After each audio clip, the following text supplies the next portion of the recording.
জয় হিন্দ। দীপ social science ক্লাসে তোমাদের সবাইকে আমি স্বাগত জানাই। আমি দীপজ্যোতি।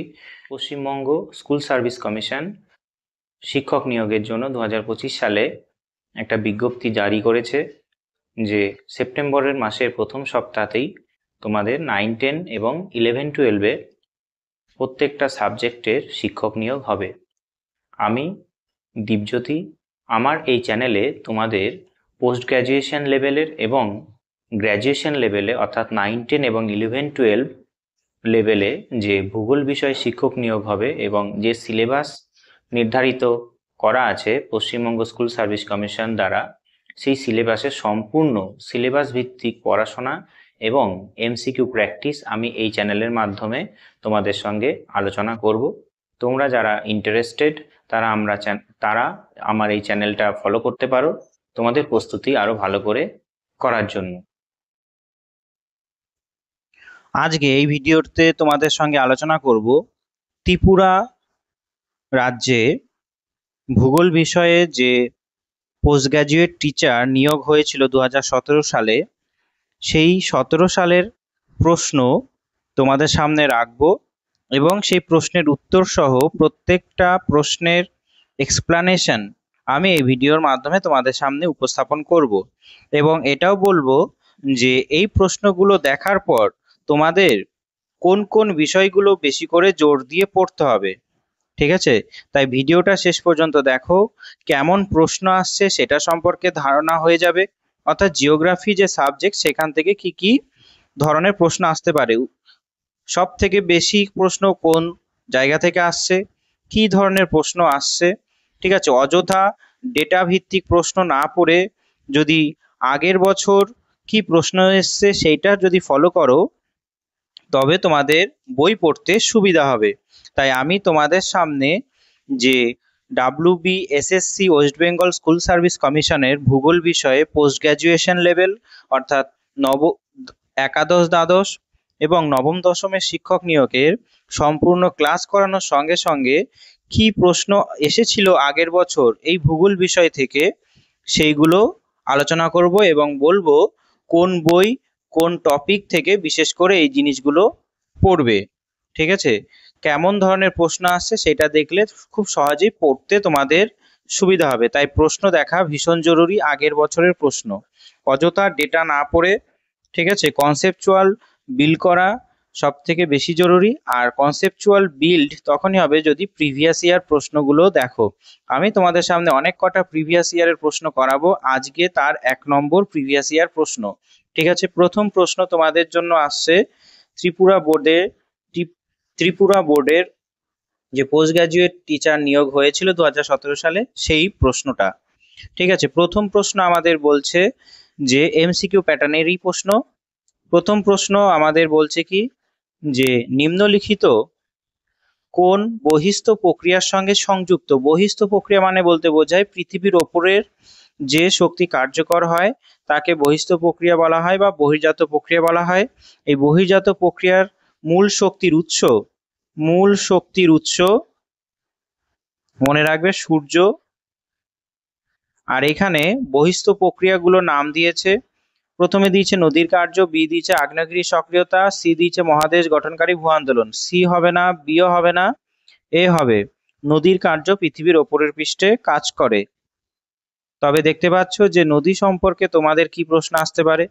2 নম্বর, ভূ আন্দোলনকারী শক্তির সঙ্গে নিচের কোনটি যুক্ত। ভূ আন্দোলনকারী মানে বলতে চেয়েছে যে পৃথিবীর পৃষ্ঠের নিচে যে শক্তি কার্যকর হয় এবং আর যার জন্য ভূপৃষ্ঠের উপরে কোনো পরিবর্তন হয়।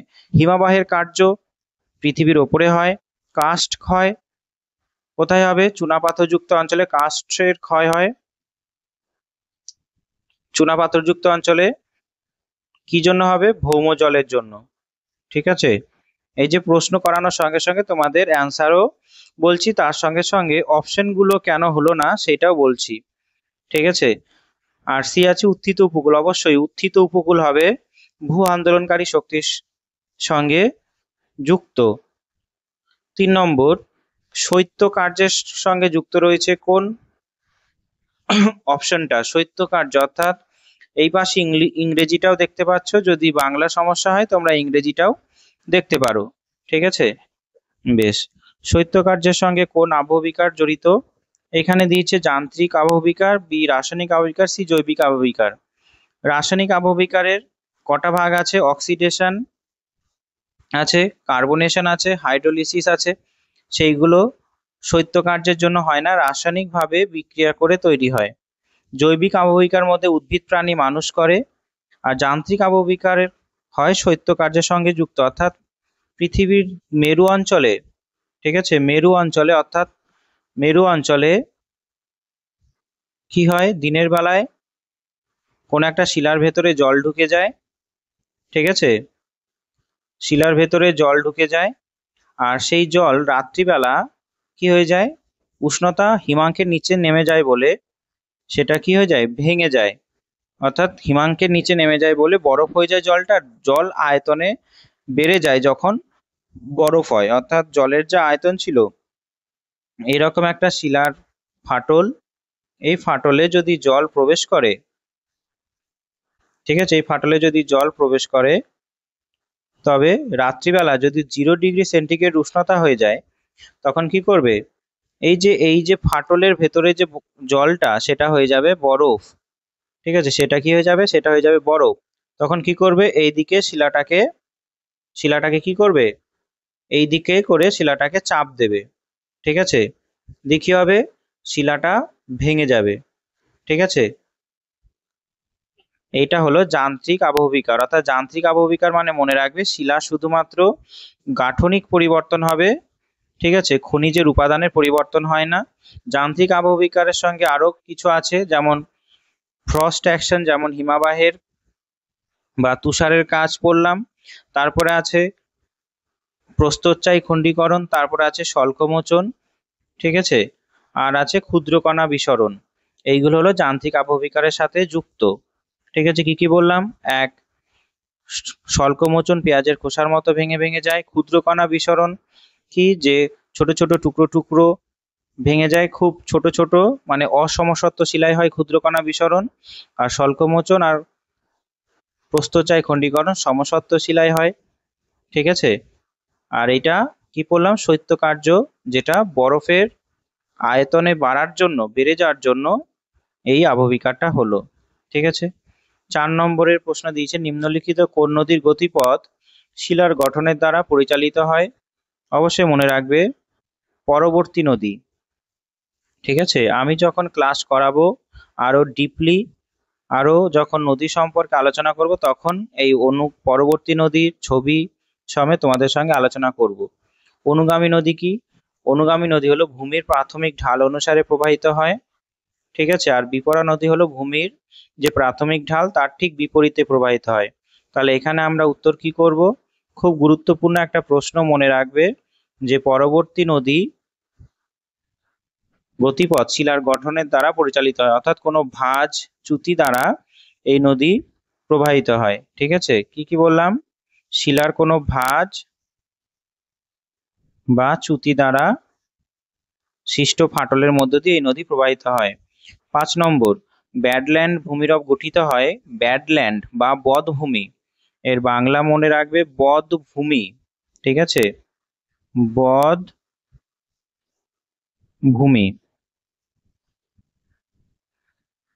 বধভূমি কোথায় হয়? যেখানে সব থেকে বেশি মৃত্তিকা ক্ষয় হবে, ঠিক আছে। মৃত্তিকা ক্ষয় বিশেষ করে কার জন্য হবে? বৃষ্টির দ্বারা, ঠিক আছে। ভারতের চম্বল নদী, এই বধভূমি কোথায় আছে? ভারতের চম্বল,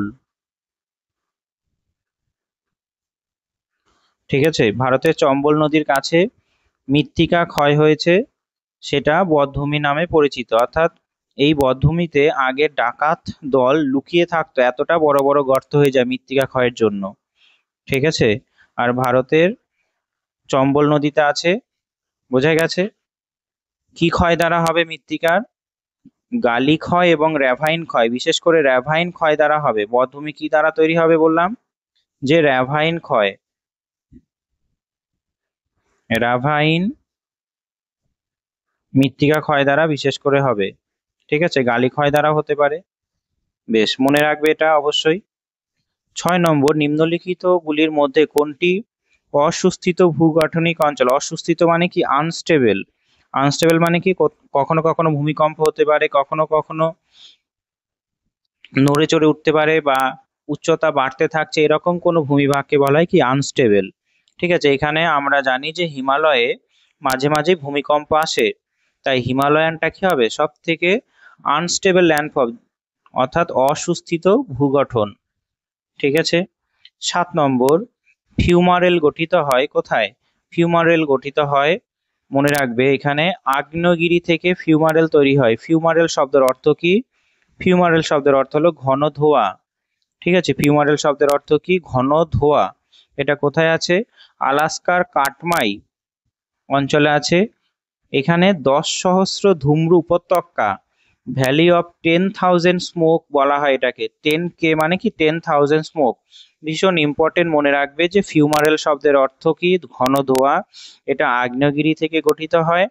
আর আলাস্কার কাটমাই, আলাস্কা কোথায় আছে? আলাস্কা আমি দেখাচ্ছি কোথায় আছে। ঠিক আছে, আলাস্কা আছে উত্তর আমেরিকায়। আলাস্কা আছে কোথায়? উত্তর আমেরিকায় আলাস্কা আছে। ঠিক আছে, উত্তর আমেরিকায় আলাস্কা আছে। আমি উত্তর আমেরিকার ম্যাপ আঁকলাম, এবার তোমাদের দেখাচ্ছি যে আলাস্কা কোথায় আছে। আলাস্কা আছে, এই যে এইটা হলো আলাস্কা। ঠিক আছে, এই যে এখানে যে কালারটা করে দিলাম এটা হলো আলাস্কা। ঠিক আছে, এইখানেই আছে ফিউমারেল গঠিত হয়, অর্থাৎ আগ্নেয়গিরি থেকে আলাস্কার কাটমাই 10,000 ধুমরু উপত্যকায় 10,000 স্মোক আছে। ঠিক আছে, আলাস্কা কোথায় আছে বোঝা গেল। এটা উত্তর আমেরিকার ম্যাপ। এরপরে 8 নম্বর, চুথিরেখা ভৃগুটট কখন গঠিত হয়? চুথিরেখা ভৃগুটট তৈরি হয়, মনে রাখবে এটা দ্বিতীয় ক্ষয়চক্রের ফলে। ঠিক আছে, প্রথম ক্ষয়চক্রের ফলে হয় না, অনেক কটা ক্ষয়চক্রের পরেই এটা তৈরি হয়। আমি যখন চ্যুতি পড়াবো, ঠিক আছে, চ্যুতি পড়াবো তখন এটা আলোচনা করে দেব। 9 নম্বর প্রশ্ন বলছে মাশরুম রক দেখা যায় কোথায়? মাশরুম রক হলো গৌর ভূমিরূপকে বলা হয়। মরুভূমিতে তৈরি হয়। কোন ভূমিরূপকে বলা হয়? গৌর ভূমিরূপকে। ঠিক আছে, বোঝা গেছে। এই গৌর ভূমিরূপকে মাশরুম রক বলা হয়। মরুভূমিতে বায়ুর ক্ষয়কার্যের ফলে এই ভূমিরূপ তৈরি হয়। মরুভূমিতে বায়ুর ক্ষয়কার্যের ফলে, ঠিক আছে, তলদেশ এরকম একটা ভূমিরূপ তৈরি হয়। আরো যদি ভালো করে আঁকি এরকম হবে। অর্থাৎ এইখান থেকে বায়ু ক্ষয়কার্য করে ফেলেছে। ঠিক আছে, কারণ এখানে এই যে এইখানে এই যে এই জায়গাটায় কি ছিল? নরম শিলা ছিল, তাই ক্ষয়প্রাপ্ত হয়েছে। আর যেখানে আমি কালো করে দিচ্ছি সেই জায়গাটা কঠিন শিলা ছিল, তাই এখানে ক্ষয় হয়নি, তাই এটা দাঁড়িয়ে আছে। ঠিক আছে, এটা একটা ব্যাঙের ছাতার ন্যায় ভূমিরূপ। ঠিক আছে, মনে রাখবে ব্যাঙের ছাতার ন্যায় ভূমিরূপকে মাশরুম রক বলা হয়, যেটা কোথায় তৈরি হয়? মরুভূমিতে। বেশ, ভূমিরূপ বিদ্যা কি? ভূমিরূপ বিদ্যার ইংরেজি হলো জিওমরফোলজি। জিওমরফোলজি বলতে বোঝায় ভূমিরূপ ও তার উৎপত্তির একটি সুসংহত পর্যালোচনা, a systematic study of landforms and their origin. ঠিক আছে। 11, একটি নদীকে মিসফিট নদী বলা হয় যখন, কখন বলা হবে মিসফিট নদী? মনে রাখবে কোন একটা এমন নদী যাচ্ছে তার উপত্যকা অনেকটা বিস্তৃত, ঠিক আছে, অনেকটা উপত্যকা বিস্তৃত, কিন্তু সেই নদীটা অনেকটা ছোট। নদী উপত্যকা যে চারপাশে আছে অনেকটা বড়, কিন্তু নদী যে জল যাচ্ছে সেটা অনেকটা ছোট জায়গা দিয়ে যাচ্ছে, তখন তাকে বলা হয় মিসফিট নদী। অর্থাৎ একটি নদী বিচ্ছিন্ন হয়ে যায় ও প্রধান উপত্যকার পরিমাণে নদীটিকে অনেকটা ছোট দেখায়। ঠিক আছে, এতটা ছোট হয়ে যায় নদীটা যে এটাকে বলছে কি মিসফিট নদী। ঠিক আছে, বেশ। সমুদ্র তট ভূমি থেকে দূরতম অঞ্চল কোনটি? সমুদ্র তটভূমি, অর্থাৎ যেখানে আমরা সমুদ্রের জলে নামি সেটাকে বলা হচ্ছে সমুদ্র তট। তারপরে আসে সেই জায়গাটাকে বলা হয় মহীসোপান, তারপর আসে মহীঢাল, তারপরে আসে গভীর সমভূমি। আমি যখন সমুদ্র পড়াবো তোমাদের বলবো। আমি একটা ছবি আঁকছি, দেখো এটা হলো স্থলভাগ, তারপরে এটা হলো, সরি, ধরে নাও এটা স্থলভাগ। ঠিক আছে, ধীরে ধীরে ধীরে ধীরে সমুদ্রের ঢাল বাড়ছে। ঠিক আছে, হঠাৎ করে ঢাল যখন বেড়ে গেল, এটা মহী ঢাল। তারপরে এটা হলো সমুদ্র, এই যে এটা হলো সমুদ্র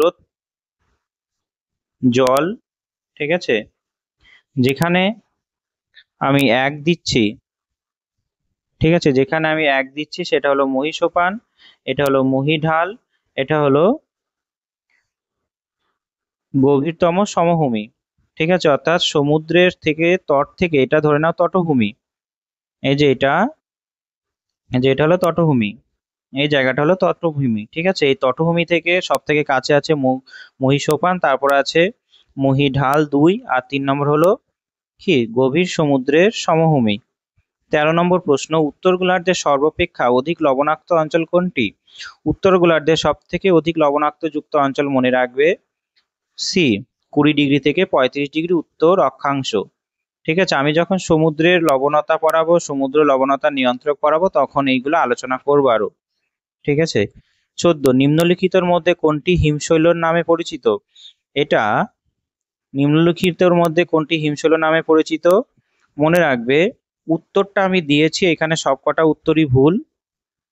ঠিক আছে, এইখানে হিমশৈল নামে পরিচিত গ্লেসিয়াল আইস। আমি যখন তুষারের কাজ, হিমবাহের কাজ পড়াবো, তখন এই হিমবাহের শ্রেণীবিভাগটা বলবো। প্যাক আইস বলতে কি বোঝায়, ফ্লো আইস বলতে কি বোঝায়, ফিল্ড আইস বলতে কি বোঝায়। এখানকার উত্তর মনে রাখবে গ্লেসিয়াল আইসকে বলা হয় কি হিমশৈল। তাহলে উত্তর কোনোটিই হবে না। ঠিক আছে, 15, নিরক্ষীয় অঞ্চলে প্রশান্ত মহাসাগরের নিরক্ষীয় প্রতিস্রোত গতিপথ কোন দিকে? নিরক্ষীয় অঞ্চলে প্রশান্ত মহাসাগরের নিরক্ষীয় প্রতিস্রোত গতিপথ কোন দিকে? কি হবে? পশ্চিম থেকে পূর্ব দিকে। আমরা জানি, একবার ছবিটা ছোট্ট করে তাড়াতাড়ি খুব দ্রুততার সঙ্গে আঁকছি। ঠিক আছে, এটা হল, দাঁড়াও, আমি ছবিটা আঁকছি সারা, শুধুমাত্র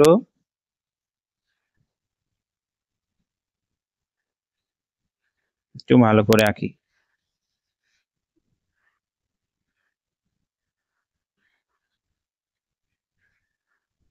পৃথিবীর ম্যাপটা আঁকছি, একবার দেখবে।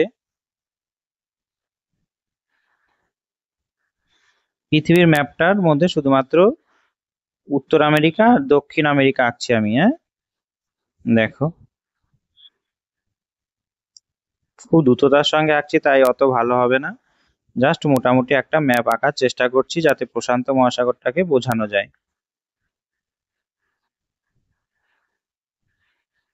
ঠিক আছে, এটা হলো প্রশান্ত মহাসাগর। আমরা জানি নিয়ত বায়ু কোন দিকে চলে। নিয়ত বায়ু, এটা হলো উত্তর পূর্বায়ন বায়ু, এটা হলো দক্ষিণ পূর্বায়ন বায়ু। তাহলে বায়ু কি করবে? বায়ু এই প্রশান্ত মহাসাগরের জলরাশিটাকে কি করবে? এই নিরক্ষরেখা বরাবর এই দিকে নিয়ে যাবে। ঠিক আছে, এটা হলো নিরক্ষীয় স্রোত। বোঝা গেছে? এই যে যেটা ব্লু কালারে রাখলাম সেটা হলো নিরক্ষীয় স্রোত। আর নিরক্ষীয় স্রোত, এইখানে যেহেতু অস্ট্রেলিয়া আছে, আমি এখানে আঁকছি অস্ট্রেলিয়াটা আলাদা কালি দিয়ে, অস্ট্রেলিয়া এটা দিয়ে আঁকি। বেশ, এই সমস্ত জায়গায় অস্ট্রেলিয়া আছে ধরে নাও।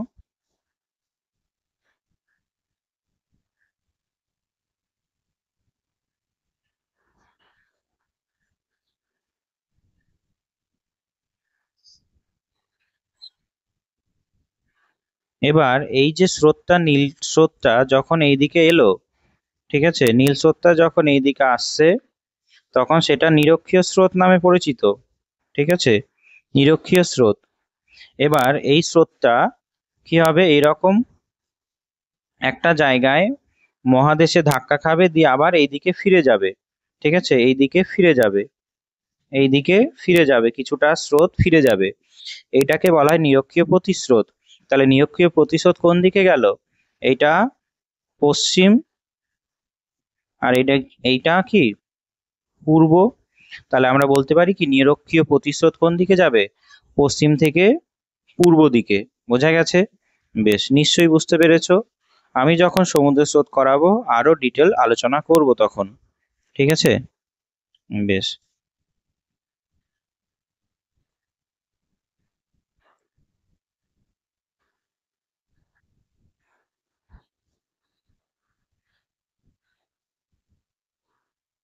এরপরের প্রশ্নটা দিয়েছে, ল্যাব্রাডর স্রোতটি প্রবাহিত হয় কোথায়?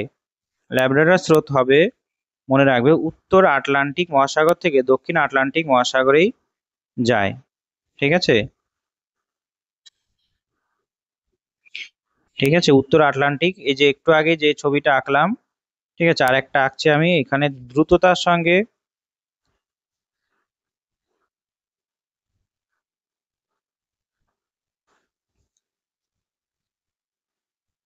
এটা হলো গ্রিনল্যান্ড। ঠিক আছে, এইখান থেকে ল্যাব্রাডর স্রোত আসে, অর্থাৎ এইখান দিয়ে ল্যাব্রাডর স্রোত আসে। তাহলে এটা কোন দিক থেকে এলো?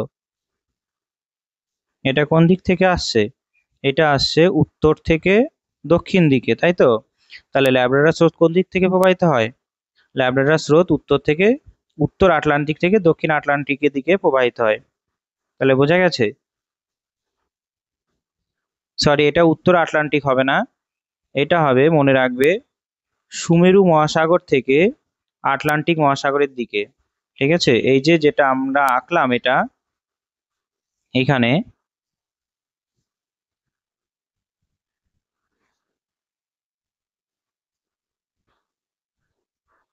এই যে এখান দিয়ে যে আসছে এটা হলো সুমেরু মহাসাগর, আর এটা হলো আটলান্টিক মহাসাগর। তাই এই উত্তরটা হবে। ঠিক আছে, বেশ। সুমেরু মহাসাগর থেকে আটলান্টিক মহাসাগর। আমি তোমাদের সমস্ত স্রোত করাবো যখন ক্লাসগুলো করাবো। ঠিক আছে, তারপরে প্রশ্ন আছে, কোন সমুদ্র স্রোতটি প্রশান্ত মহাসাগর, আটলান্টিক ও ভারত মহাসাগর এই তিন স্থানেই দেখা যায়? এইটা নিয়ে অনেকটা ডাউট থাকতে পারে তোমাদের, বা এই কোশ্চেনটা একটু আলাদা টাইপেরই হয়েছে। ঠিক আছে, এইখানে একটাও হবে না ধরে নাও, যদি হয় এটা হবে পশ্চিমা বায়ুস্রোত। পশ্চিমা বায়ুস্রোত হতে পারে যে প্রশান্ত মহাসাগর, আটলান্টিক ও ভারত মহাসাগর এই তিন স্থানেই দেখা যায়।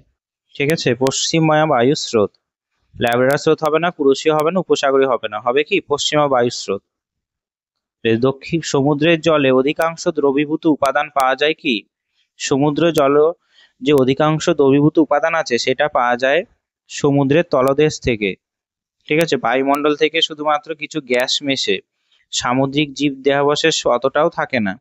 19, সমুদ্রে অবস্থিত বিভিন্ন লবণের পরিমাণ, মনে রাখবে, সবসময় একই থাকে, বাড়ে কমে না।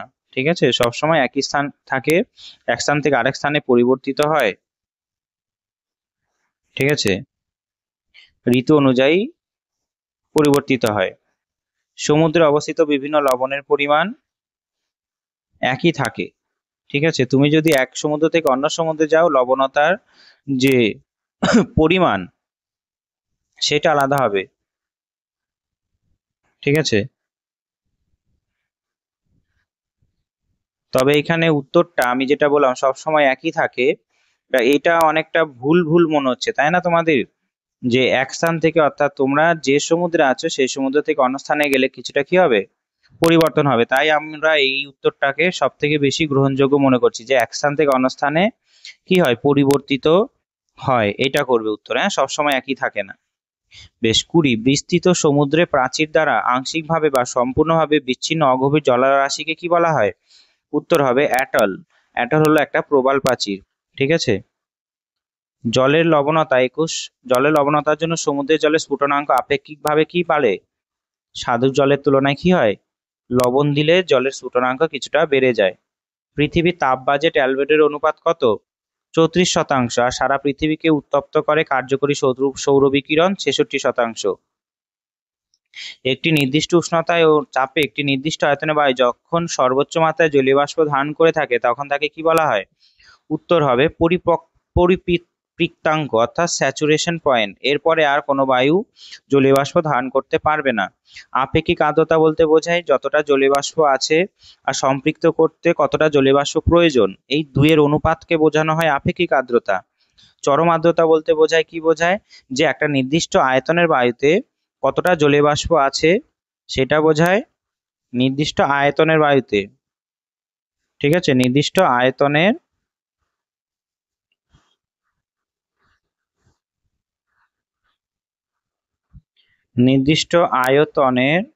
বায়ুতে কতটা জলীয় বাষ্প আছে সেটা বোঝায় চরম আর্দ্রতা। আপেক্ষিক আর্দ্রতা বলছে যতটা জলীয় বাষ্প আছে এবং যতটা জলীয় বাষ্প প্রয়োজন সম্পৃক্ত করতে, এটাকে বলে আপেক্ষিক আর্দ্রতা। আর পরিপৃক্তাঙ্ক বা স্যাচুরেশন পয়েন্ট বলতে বোঝায় কি, যে যতটা জলীয় বাষ্প ধারণ করতে পারবে ততটাই যদি থাকে, অর্থাৎ কেউ 100টা ফুচকা খেতে পারে, সে যদি 100টাই খেয়ে নেয় সে হয়ে গেছে কি সম্পৃক্ত। তেমনি বায়ুও একটা নির্দিষ্ট পরিমাণ জলীয় বাষ্প ধারণ করতে পারে, তার বেশি ধারণ করতে পারে না।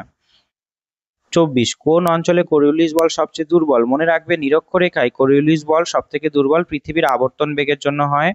ঠিক আছে, নিরক্ষীয় অঞ্চলে এই যে এই জায়গাটায় 0 ডিগ্রিতে কোরিওলিস বল সব থেকে দুর্বল, সব থেকে কম বলে এই 0 ডিগ্রিতে 0 ডিগ্রি থেকে 5 ডিগ্রি, ঠিক আছে, 0 ডিগ্রি থেকে 5 ডিগ্রি কোনো আমাদের কি আসে না বলো দেখি, আমাদের এখানে ক্রান্তীয় ঘূর্ণিঝড় আসে না। ঠিক আছে, কোরিওলিস বল দুর্বল বলে। এটা আরেকটা গুরুত্বপূর্ণ প্রশ্ন, মনে রাখবে যে নিরক্ষীয় অঞ্চলে কোরিওলিস বল কম বলে ক্রান্তীয় ঘূর্ণিঝড় আসে না। সব থেকে বেশি কোথায় হবে? সব থেকে বেশি হবে এই যে মেরু অঞ্চলে, 90 ডিগ্রিতে সব থেকে বেশি হবে। ঠিক আছে। 25, ফেরেলের সূত্রতে নিচের কোন বলটি যুক্ত থাকে? ফেরেলের সূত্র, ফেরেল বলেছিল যে বায়ু কোরিওলিস বলের জন্য, ঠিক আছে, উত্তর গোলার্ধে ডান দিকে এবং দক্ষিণ গোলার্ধে বাঁ দিকে প্রবাহিত হয়। আমি এই যে চিত্রটা আঁকলাম এস দিয়ে, অর্থাৎ উত্তর গোলার্ধে এসের মাত্রাটা দেখাচ্ছি কোন দিকে? ডান দিকে আছে। আর এসের এই মাথাটা কোন দিকে আছে? লেফটের দিকে। তাই এই হিসাবে মনে রাখবে যে কোরিওলিস বলের জন্য ফেরেলের সূত্র কি করে, উত্তর গোলার্ধে কোনো বায়ু ডান দিকে বাঁকিয়ে দেয় আর দক্ষিণ গোলার্ধে বাঁ দিকে বাঁকিয়ে দেয়। ঠিক আছে, এস দিয়ে মনে রাখবে। 26, কোন অক্ষাংশ বলয়টি ডোলড্রাম নামে পরিচিত? ডোলড্রাম নামে পরিচিত মনে রাখবে যে এইখানে বায়ু এসে মিলিত হয়। ঠিক আছে, দুটো বায়ু, একটা হলো উত্তর পূর্ব আয়ন বায়ু আর একটা হলো দক্ষিণ পূর্ব আয়ন বায়ু। ঠিক আছে, এই যে এই অংশটাকে আইটিসিজেডও বলা হয়। মনে রাখবে এই অংশটাকে কি বলা হয়? আইটিসিজেড বা ডোলড্রামও বলা হয়। ঠিক আছে, আইটিসিজেড 0 ডিগ্রি থেকে 0 ডিগ্রি 0 ডিগ্রি থেকে 5 ডিগ্রি উত্তর ও দক্ষিণ অক্ষাংশকে যেমন ডোলড্রাম বলা হয়, যেখানে উত্তর পূর্ব আয়ন বায়ু আর দক্ষিণ পূর্ব আয়ন বায়ু মিলিত হয়, আর এটাকে আইটিসিজেডও বলা হয়। এর সম্পূর্ণ নাম হলো inter tropical convergence zone. Inter tropical convergence zone. ঠিক আছে, এখানে কোন বায়ু মিলিত হয় বললাম? এটা হলো উত্তর পূর্ব আয়ন বায়ু, ঠিক আছে, আর এটা হলো দক্ষিণ পূর্ব আয়ন বায়ু। ঠিক আছে, এটা হলো নিরক্ষরেখা। এইখানে এইখানে ডোলড্রাম কেন বলছে? কারণ এখানে কোনো রকম বায়ু প্রবাহিত হয় না, শুধুমাত্র এলোমেলো এদিক ওদিক কিছুটা বায়ু প্রবাহিত হয়। ঠিক আছে, তাই এটা একটা শান্ত মণ্ডলও বলা হয় ডোলড্রামকে। আর একটা নাম কি বললাম এই অঞ্চলের? আইটিসিজেড। ঠিক আছে। 27, উচ্চ ট্রপোস্ফিয়ারে সূক্ষ্ম দ্রুত প্রবাহী শক্তিশালী বায়ুকে কি বলা হয়? উচ্চ ট্রপোস্ফিয়ারে পায় যে বায়ু প্রবাহিত হয় সর্পিল আকারে, এরকম করে সর্পিল আকারে প্রবাহিত হয়, যেটাকে বলা হয় কি জেট বায়ু। ঠিক আছে, দ্বিতীয় বিশ্বযুদ্ধের সময় আমেরিকার যখন জাপানে বোমা ফেলতে যাচ্ছিল, তখন এই বায়ুর প্রথম মানুষ উপলব্ধি করে। ঠিক আছে, তারপরে গবেষণা করার পরে এই জেট বায়ু আবিষ্কার হয়েছে। বেশ। 28, অতিক্রান্তীয় ঘূর্ণবাত রয়েছে কোথায়? অতিক্রান্তীয় মানে কি? অতিক্রান্তীয় মানে বোঝায় 30 ডিগ্রি থেকে 60 ডিগ্রি অক্ষাংশে যে ঘূর্ণবাত তৈরি হয়, সেখানে কি তৈরি হয়? সেখানে সীমান্ত তৈরি হয়, একটা শীতল সীমান্ত, এটা শীতল সীমান্ত, আর একটা উষ্ণ বায়ুর এরকম সীমান্ত তৈরি হয়। ঠিক আছে, যেখানে উষ্ণ বায়ু আর শীতল বায়ু পরস্পর থেকে আলাদা হয় তাকে বলা হয় কি সীমান্ত। অর্থাৎ এই যে গ্রিন কালারের এই অংশটা দ্বারা আলাদা হয়ে যাচ্ছে দুটো বায়ু। ঠিক আছে, তাই এটাকে কি বলা হবে? সীমান্ত। ঠিক আছে, সীমান্ত কোথায় তৈরি হয় মনে রাখবে? টেম্পারেট সাইক্লোন বা, আর একটু ভালো করে রাখি, এটা উষ্ণ বায়ু আর এটা শীতল বায়ু। ঠিক আছে, এই বরাবর কি তৈরি হচ্ছে? এই বরাবর তৈরি হচ্ছে একটা কি সীমান্ত। ঠিক আছে, সীমান্ত, যেটাকে ইংরেজিতে কি বলা হয়? ফ্রন্ট। যেটাকে ইংরেজিতে বলা হয় ফ্রন্ট, ইংরেজিতেও দিতে পারে। ঠিক আছে, অতিক্রান্তীয়কে বলা হয় কি টেম্পারেট সাইক্লোন বা নাতিশীতোষ্ণ ঘূর্ণবাত। নাতিশীতোষ্ণ ঘূর্ণবাত। আমি যখন ক্লাস করাবো এই ঘূর্ণবাতগুলো সম্পর্কে আলোচনা করব তোমাদের সঙ্গে, ঠিক আছে। 29, ভূমধ্যসাগরীয় জলবায়ু অঞ্চলে অধিক বৃষ্টিপাত হয় কখন, কোন ঋতুতে? মনে রাখবে ভূমধ্যসাগর জলবায়ু অঞ্চলে শীতকালে বৃষ্টিপাত হয়, গ্রীষ্মকালে কেন হয় না? কারণ গ্রীষ্মকালে এই ভূমধ্যসাগরীয় জলবায়ু অঞ্চলে উত্তর পূর্ব আয়নবায়ুর প্রভাব থাকে, ঠিক আছে। আর উত্তর পূর্ব আয়নবায়ু বেশিরভাগই স্থলভাগ থেকে আসে, তাই জলীয় বাষ্প আনতে পারে না। কিন্তু শীতকালে কি হয়, যত বায়ুচাপ বলয়গুলো আছে, পৃথিবীর 7টা বায়ুচাপ বলয়গুলো আছে, সেই বায়ুচাপ বলয়ের মধ্যে কর্কটীয় বায়ুচাপ বলয়টা নিচের দিকে নেমে যায় সূর্যের উত্তর দক্ষিণায়নের জন্য, আর সুমেরু নিম্নচাপ বলয়টা দক্ষিণ দিকে নেমে আসে। সেই কারণে ভূমধ্যসাগর জলবায়ু অঞ্চলে শীতকালে কোন বায়ুর প্রভাবাধীন হয়? মনে রাখবে দক্ষিণ পশ্চিমা বায়ু প্রভাবাধীন হয়। সেই কারণে ভূমধ্যসাগর জলবায়ু অঞ্চলে শীতকালে কি হয়, বৃষ্টি হয়। আর গ্রীষ্মকালে কোন বায়ু প্রভাবাধীন হয়? গ্রীষ্মকালে কি, আমি লিখে দিচ্ছি ভালো করে যাতে বুঝতে পারো। এটা দক্ষিণ পশ্চিমা বায়ু, ঠিক আছে, দক্ষিণ পশ্চিমা বায়ু। আর গ্রীষ্মকালে কি হয়? গ্রীষ্মকালে প্রবাহিত হয় কি, উত্তর পূর্ব আয়নবায়ু। কেন? কারণ বায়ুচাপ বলয়গুলো স্থানান্তর হয় বলে, সূর্যের উত্তরায়ণ দক্ষিণায়নের জন্য। আমরা পড়বো পরে বায়ুচাপ বলয়গুলো স্থানান্তর হয় কেন। 30 নম্বর প্রশ্ন, নিরক্ষীয় জলবায়ুতে দৈনিক তাপমাত্রার হ্রাস বৃদ্ধি কত? মনে রাখবে সব থেকে কম নিরক্ষীয় জলবায়ুতে তাপমাত্রার হ্রাস বৃদ্ধিকে বলা হয় কি, প্রসার, উষ্ণতার প্রসার, ঠিক আছে। 0 ডিগ্রি থেকে 2 ডিগ্রি সেন্টিগ্রেডের মধ্যেই থাকে, আর সব থেকে বেশি হয় মেরু অঞ্চলে। 31, মৌসুমী জলবায়ুর প্রধান কারণ কি?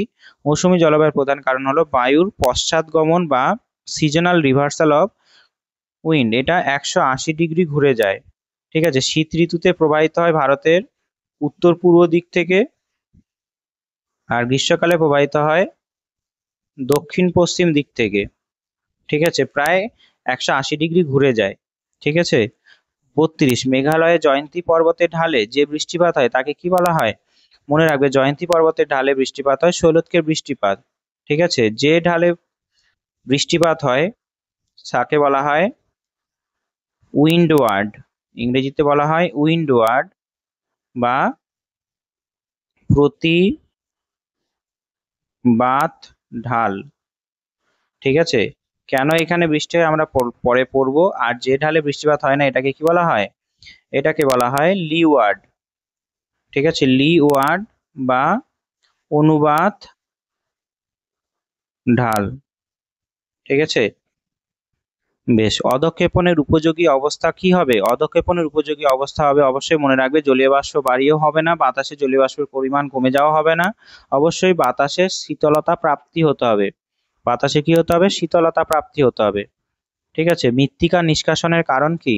মৃত্তিকা নিষ্কাশনের কারণ হলো যে অভ্যন্তরবাহী জল দ্বারা দ্রবীভূত পদার্থের কি হয়, স্থানান্তর হয়। অর্থাৎ বৃষ্টি হলে মৃত্তিকার ওপরের সমস্ত খনিজ উপাদান জলের সঙ্গে দ্রবীভূত হয়ে নিচে স্থানান্তরিত হয়। পেডালফার মৃত্তিকায় কি আছে? পেডালফার মৃত্তিকায় মনে রাখবে অ্যালুমিনিয়াম ও লোহা আছে। পেডালফার মৃত্তিকা কোথায় দেখা যায়? মনে রাখবে আর্দ্র অঞ্চলে, ঠিক আছে, আর্দ্র অঞ্চলে আছে। আরেকটা আছে কি, পেডোক্যাল। আরেকটা কি আছে বললাম? পেডোক্যাল। পেডোক্যাল হবে শুষ্ক অঞ্চলে দেখা যাবে, ঠিক আছে। পিএইচ পেডোক্যালের হবে 7-এর বেশি, ঠিক আছে। আর এটার পিএইচ হবে 7-এর কম, ঠিক আছে। শুষ্ক অঞ্চলে পেডোক্যাল, এখানে কি থাকবে?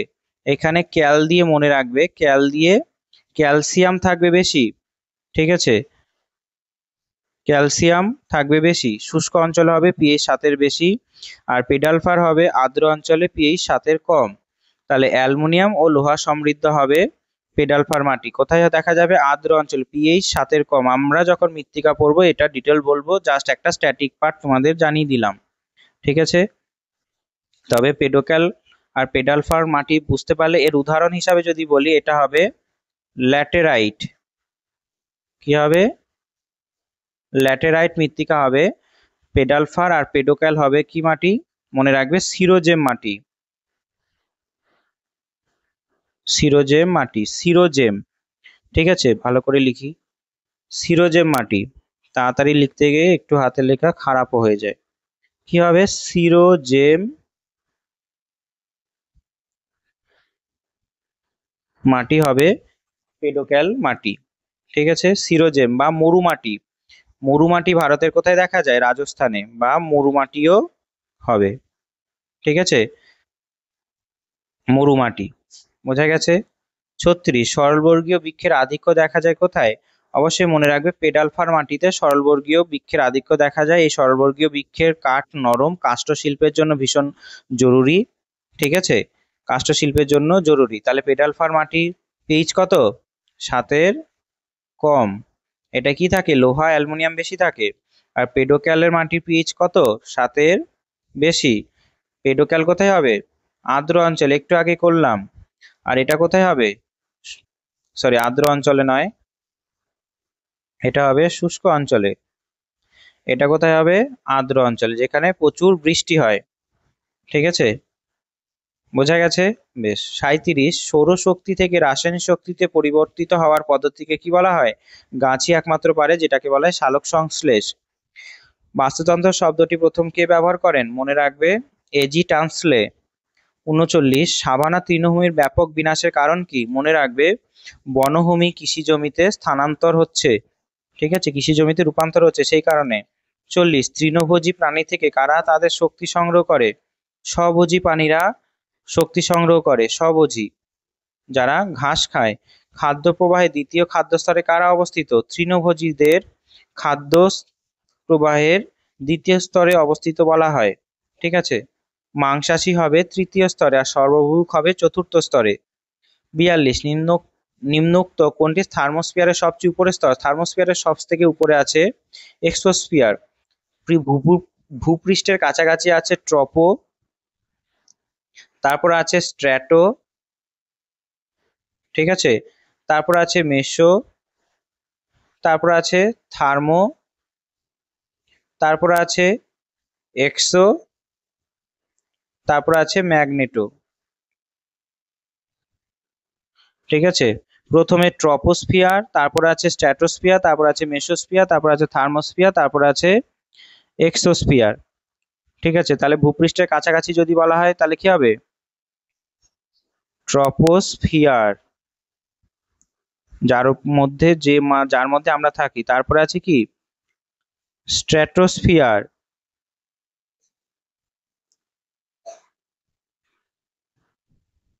তারপরে আছে কি?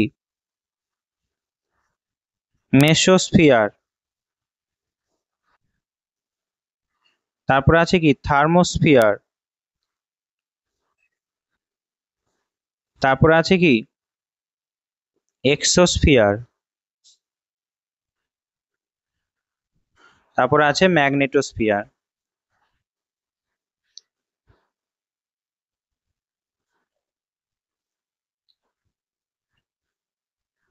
ম্যাগনেটোস্ফিয়ার, ঠিক আছে। প্রত্যেকটা স্তরের বৈশিষ্ট্য আমি একটু করে বলে দিই। ট্রপোস্ফিয়ারে আমাদের মেঘ বৃষ্টি হয়, ঠিক আছে। এখানে আমাদের তাপমাত্রা যত উপরে ওঠা যায় তত 6.5 করে কমতে থাকে, যেটাকে বলা হয় সাধারণ তাপমাত্রার হ্রাস। স্ট্র্যাটোস্ফিয়ার কোন স্তরে আছে? ট্রপোস্ফিয়ারের ঠিক ওপরে 50 কিমি। এখানে আছে আমাদের ওজোন স্তর, ঠিক আছে, যা আল্ট্রাভায়োলেট রেকে শোষণ করে। মেসোস্ফিয়ার হলো বায়ুমণ্ডলের সব থেকে শীতলতম স্তর, ঠিক আছে, এখানে উল্কাপিণ্ড পুড়ে ছাই হয়ে যায়। থার্মোস্ফিয়ার হলো আমাদের একটা আয়ন আয়নোস্ফিয়ারও বলা হয়, কারণ এখানে গ্যাসগুলো আয়নাইজড হয়ে যায়। আর এখানে আমাদের রেডিও ওয়েভস যা আছে সেগুলো ফিরে আসে এখান থেকে ধাক্কা লেগে। আর এখানেই আমাদের অরোরা অস্ট্রালিস, অরোরা বোরিওলিস দেখা যায়। সুমেরু প্রভা, কুমেরু প্রভা এখানে দেখা যায়। এক্সোস্ফিয়ারে আমাদের স্যাটেলাইট আছে, কৃত্রিম উপগ্রহ। সেই কৃত্রিম উপগ্রহের মধ্যে কোনটা আছে? সূর্য সমলয়ে স্যাটেলাইট আছে। আর আমাদের স্পেস স্টেশনও এক্সোস্ফিয়ারেই আছে। ম্যাগনেটোস্ফিয়ার হলো পৃথিবীর একমাত্র স্তর যার পরে আর কোনো রকম পৃথিবীর ম্যাগনেট কাজ করে না বা চুম্বকত্ব শেষ হয়ে যায়। 43, থার্মোডাইনামিক্সের কোন নিয়ম অনুসারে বলা হয় যে শক্তির আদান প্রদানে শক্তিক্ষয় হয়ে থাকে? প্রথম স্তরে আছে যে শক্তির আদান প্রদানে শক্তিক্ষয় হয়ে থাকে, বোঝা গিয়েছে। প্রথম স্তরে বলা আছে, প্রথম যে নিয়ম আছে সেখানে বলা আছে। একটু ভুল হয়েছে, একটু ঠিক করে নাও এটা। প্রথম যে থার্মোডাইনামিক্স এর নিয়ম আছে সেখানে বলা হয় যে প্রথম যেটা আছে বললাম আমি সেটা একটু ভুল। প্রথমে বলা হয় কি শক্তিকে তৈরি করা যায় না এবং ধ্বংস করা যায় না, এটা প্রথমে বলে। আর দ্বিতীয়তে বলা হয় কি শক্তি যখন একটা স্তর থেকে আরেকটা খাদ্য স্তরে বা পুষ্টি স্তরে যায় সেটা কিছুটা হলে ধ্বংস হয়, ধ্বংস নয়, কিছুটা হলে লস হয়, ঠিক আছে, কমে যায়। অর্থাৎ যদি একটা ছাগলকে বাঘ খায়, বাঘের শরীরে 10%ই শক্তি প্রবাহিত হবে, ঠিক আছে, বোঝা গেছে? আমরা যখন বায়োজিওগ্রাফি পড়বো তখন বলবো আরো ভালো করে। নিম্নলিখিত কোন অঞ্চলটিকে বদ্ধ সাভানা অঞ্চল বলা হয়? যেখানে সাভানা অঞ্চল অর্থাৎ যেখানে বড় বড় বৃক্ষ শুরু হয়ে যায় সেটাকে বলা হয় বদ্ধ সাভানা অঞ্চল। 45, নিচের কোনটি সাভানা অঞ্চল মানে কি অত বড় বড় গাছ হবে না, শুধু ছোট ছোট তৃণ অঞ্চল হবে, সেটাকে বলা হয় সাভানা। কিন্তু যদি বৃক্ষ হয়ে যায় তাহলে সেটাকে বলা হবে ক্লোজড সাভানা। 45, নিচের কোনটি সেচ কার্যের অপপ্রয়োগের ফলে ঘটে থাকে? অবশ্যই জমিতে যদি প্রচুর জলসেচ করা হয় জমি লবণতা বাড়তে থাকে, ঠিক আছে। মানুষ কর্তৃক 46 মানুষ কর্তৃক প্রকৃতির পরিবর্তন কোন বিলুপ্তিটির জীববৈচিত্র্যে ঘটেছিল? মনে রাখবে কোয়াটারনারি বিলুপ্তি। মানুষ যখন পৃথিবীতে এলো কোয়াটারনারিতে, তখন পৃথিবীর প্রত্যেকটা জীববৈচিত্র্য ক্ষতি হয়েছিল। নিচের কোনটি ঠিক? এখানে নিচের কোনটি মনে রাখবে সামুদ্রিক বায়োমের মধ্যে ফাইটোপ্লাঙ্কটন পড়ে, এটা ঠিক হবে, বাদ বাকি সব ভুল, ঠিক আছে। মৃত্তিকার বিস্তরটি কোনটা হবে? মৃত্তিকার বিস্তরকে বলা হবে সঞ্চিত স্তর। এই মৃত্তিকার স্তরে হবে এলুভিয়েশন, আর মৃত্তিকার বিস্তরে হবে ইলুভিয়েশন, ঠিক আছে, ইলুভিয়েশন, ILUVIATION, এলুভিয়েশন আর ইলুভিয়েশন। এই স্তর থেকে খনিজ কি হয়? ট্রান্সফার হয়, আর বিস্তরে গিয়ে সঞ্চয় হয়, তাই বিস্তরকে কি বলা হয়? সঞ্চিত স্তর বলা হয়। 49, ধৌতকরণ প্রক্রিয়াটি কি? ধৌতকরণ প্রক্রিয়াটিকে বলা হয় কি মৃত্তিকার উপরের স্তর থেকে উপাদানের অপসারণকে বলা হয় মৃত্তিকার ধৌতকরণ, ঠিক আছে। 50, ট্রপোফাইট যে পরিবেশে উপযুক্ত তা কি হবে? ট্রপোফাইট সব থেকে আর্দ্র পর্যায়িত উদ্বৃত্ত ঘাটতিজনিত পরিবেশে, আর্দ্রতার পর্যায়িত উদ্বৃত্ত ঘাটতিজনিত পরিবেশেও বাঁচতে পারে, ঠিক আছে। ট্রপোফাইট মনে রাখবে আমরা যখন বায়োজিওগ্রাফি পড়বো তখন বলবো, ঠিক আছে। এগুলো 11 বইতে আছে। 51, সাহারা মরুভূমি থেকে ভূমধ্যসাগরীয় অঞ্চলে প্রবাহিত গরম ও শুষ্ক ধূলিকণা পরিবাহিত বায়ুকে কি বলা হয়? উত্তর হবে সিরোক্ষ হবে প্রবাহিত গরম ও শুষ্ক ধূলিকণা পরিবাহিত বায়ু, ঠিক আছে। ফন হবে না, চিনুক হবে না। চিনুককে মনে রাখবে স্নো ইটার বলা হয়। আমরা যখন লোকালি উইন্ড বা স্থানীয় বায়ু পড়বো তখন বলবো এটা রকি পার্বত্য অঞ্চলে প্রবাহিত হয়, ঠিক আছে। আর সিরোক্ষ কোথায় হয়? সাহারা মরুভূমি থেকে ভূমধ্যসাগরীয় অঞ্চলে প্রবাহিত গরম ও শুষ্ক বায়ু, ঠিক আছে। আর ফন কোথায় প্রবাহিত হয়? দেখো এখানে চিনুক বললাম স্নো ইটার, কারণ এটা কি উষ্ণ বায়ু। চিনুক কি একটা উষ্ণ বায়ু, রকি পার্বতের যে হিমবাহ আছে সেটাকে গলিয়ে দেয়। ফন কোথায় প্রবাহিত হয়? আল্পস পর্বতে, ঠিক আছে, এটাও একটা উষ্ণ বায়ু, ঠিক আছে, এটাও একটা উষ্ণ বায়ু। আর সিরোক্ষ তো গরম ও শুষ্ক, পড়াই গেল। কোথায় প্রবাহিত হবে? সাহারা মরুভূমি থেকে ভূমধ্যসাগরীয় অঞ্চলে। 52, ফিওর্ড দেখা যায় কি? ফিওর্ড হলো হিমবাহ উপত্যকার ভেতরে যদি সমুদ্রের জল ঢুকে যায়। এটা আছে কি নরওয়ে উপকূলে বা সুইডেনেও এই ফিওর্ড দেখা যায়। 53, সুনামির প্রধান কারণ কি? সুনামি বলতে কি বোঝায়? সমুদ্রের অনেক উঁচু জলরাশি যদি উপকূলে আছড়ে পড়ে তাকে বলা হয় কি সুনামি। এটা কি জন্য তৈরি হবে মনে রাখবে? অবশ্যই ভূমিকম্পের জন্য তৈরি হবে, ঠিক আছে। এটা কি হবে? ভূমিকম্পের জন্যই তৈরি হবে সুনামি। বেশ। 54, আন্তর্জাতিক পরিব্রাজন হ্রাসের কারণ কি? আন্তর্জাতিক পরিব্রাজন মানে কি বোঝায়? যখন মানুষ এক স্থান থেকে অন্য স্থানে গমন করে তখন তাকে বলা হয় পরিব্রাজন। মানুষ বিবাহিত জীবনে কাটানোর জন্য পরিব্রাজন করে, শিক্ষার জন্য করতে পারে, চাকরির জন্য করতে পারে।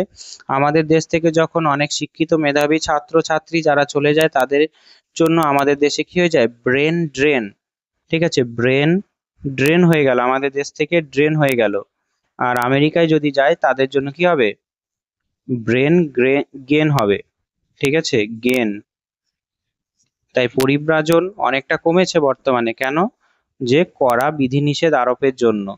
আমাদের দেশেও পরিব্রাজন অনেক হয়েছে। 1971 সাল এবং দেশভাগ হওয়ার পরে পাকিস্তান এবং বাংলাদেশ থেকে অনেক মানুষ এসছে, যেমন ইউক্রেনের অনেক মানুষ অন্য দেশে চলে গেছে যুদ্ধের জন্য, এইরকম। ঠিক আছে, এই পরিব্রাজনে আমরা পড়ব পুশ অ্যান্ড পুল ফ্যাক্টর কাজ করে। পুশ মানে ঠেলে দেওয়া। যদি কোনো একটা জায়গায় খারাপ পরিস্থিতি হয়, জলবায়ু ভালো না থাকে, স্বাস্থ্য শিক্ষা ভালো না থাকে, মানুষকে সেই জায়গাটাকে ঠেলে দেয়। ঠিক আছে, আর যে জায়গায় ভালো অ্যাট্রাকটিভ জলবায়ু, সেখানে শিক্ষা স্বাস্থ্য ভালো আছে, সেইখানে তাকে আকর্ষণ করে। আকর্ষণ করাটাকে বলা হয় টান। অর্থাৎ পুল কোথা থেকে হবে? ডেস্টিনেশনে হবে। পুল কোথায় হবে? ডেস্টিনেশন। আর অরিজিন পুশ কোথায় হবে? সে যেখানে বসবাস করছে, অরিজিন। ঠিক আছে, সেটা। 51, একই রকম পরিবেশে দুটি অঞ্চলের জনসংখ্যা তারতম্য দেখা যায় কি কারণে? অবশ্যই মনে রাখবে, দুটি অঞ্চলের জাতিগত গঠনের পার্থক্যের জন্যই হয়। জনঘনত্ব সম্পর্ক দুটি অঞ্চলের ভিন্ন দৃষ্টিভঙ্গি, এটাও হবে না। দুটি অঞ্চল জনবসতি ইতিহাস বিভিন্নতা, এটাও হবে না। অবশ্যই মনে রাখবে জাতিগত গঠনের জন্য, কারণ একটা জাতি আর একটা জাতি যদি নিচু হয়, তাদেরকে বলে যে তাদের গ্রাম থেকে দূরে থাকতে। ঠিক আছে। 56, পৃথিবীর সর্বাপেক্ষা ঘন সন্নিবিশিষ্ট অঞ্চল কোনটি? সব থেকে ঘন সন্নিবিশিষ্ট অঞ্চল মনে রাখবে যেখানে ধান উৎপাদক হয়, সেখানে সব থেকে বেশি আছে, যেমন ভারতের গাঙ্গেয় সমভূমিও একটা পড়বে এখানে। 57, ভেল্ড, বাফেলো, বার্নস তৃণভূমি দেখতে কোথায় পাওয়া যায়? ভেল্ড হলো নাতিশীতোষ্ণ উচ্চভূমিতে এইগুলো দেখা যায়। ঠিক আছে, ভেল্ড আছে আফ্রিকাতে। বেশ, আমরা যখন তৃণভূমি পড়বো তখন সবকটাই ডিটেলস জানবো। তাড়াতাড়ি প্রশ্নগুলো করি, প্রায় 150টার মতো প্রশ্ন আছে, আবার প্র্যাকটিক্যালও আছে। 58, কাম্য জনসংখ্যা গণনা করা হয় যে হিসাবে, তা হলো কি? মানুষ ও সম্পদ। অর্থাৎ কাম্য জনসংখ্যা যখন মানুষের অনুপাত, মানুষের সংখ্যা এবং সম্পদের পরিমাণ সমান হবে, তখন তাকে বলা হবে কি? কাম্য। ঠিক আছে, মানুষ কি হবে? সমান সমান সম্পদের মতো, সম্পদের সমান হবে। মানুষ বেশি, সম্পদ যদি কম হয়, তখন তাকে কি বলা হয়? তখন তাকে বলা হয় জনাকীর্ণতা বা ওভার পপুলেশন বা জনাকীর্ণতা। আর যখন মানুষ কম সম্পদের তুলনায়, ঠিক আছে, মানুষ কম সম্পদের তুলনায়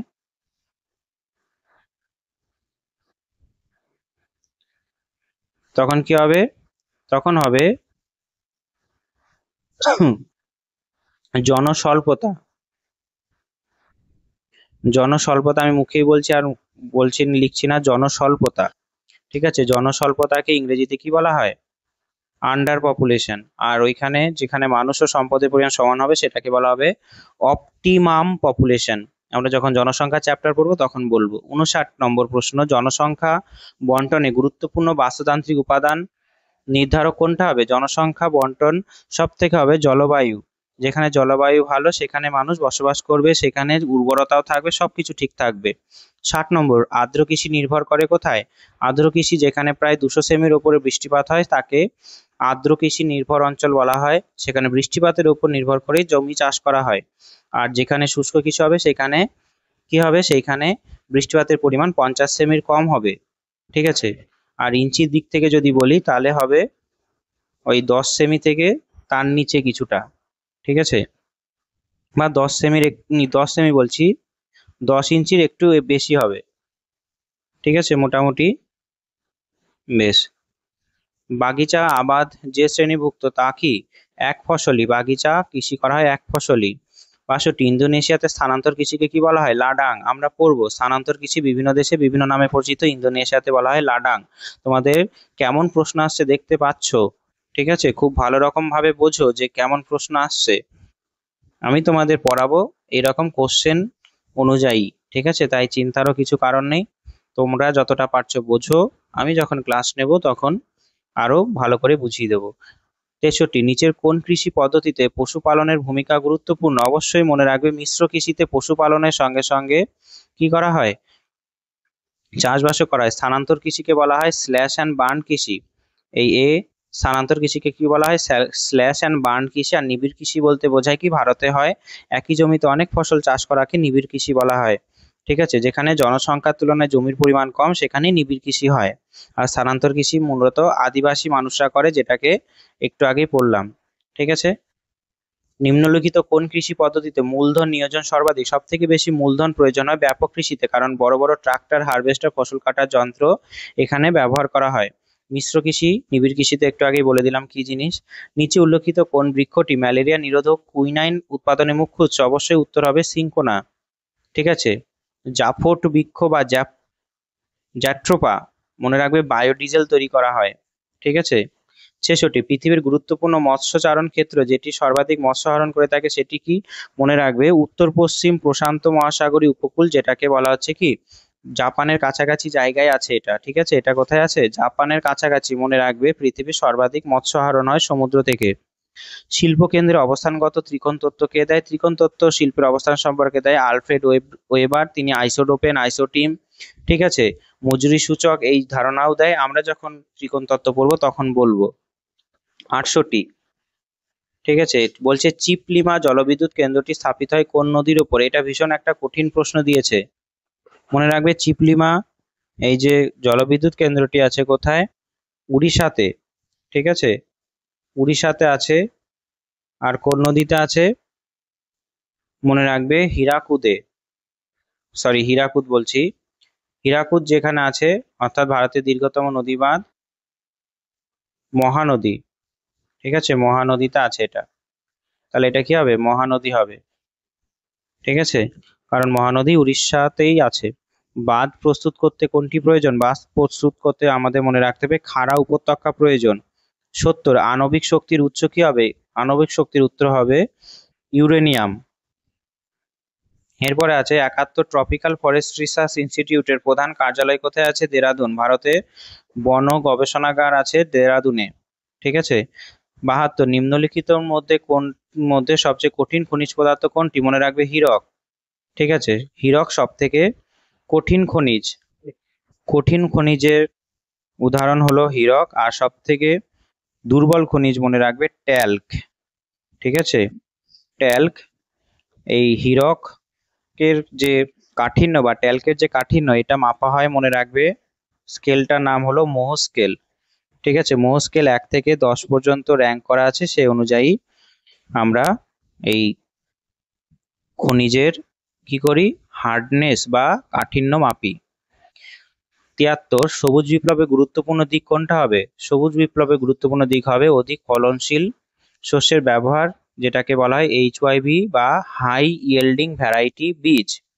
ঠিক আছে, হাই ইয়েল্ডিং ভ্যারাইটি বীজ।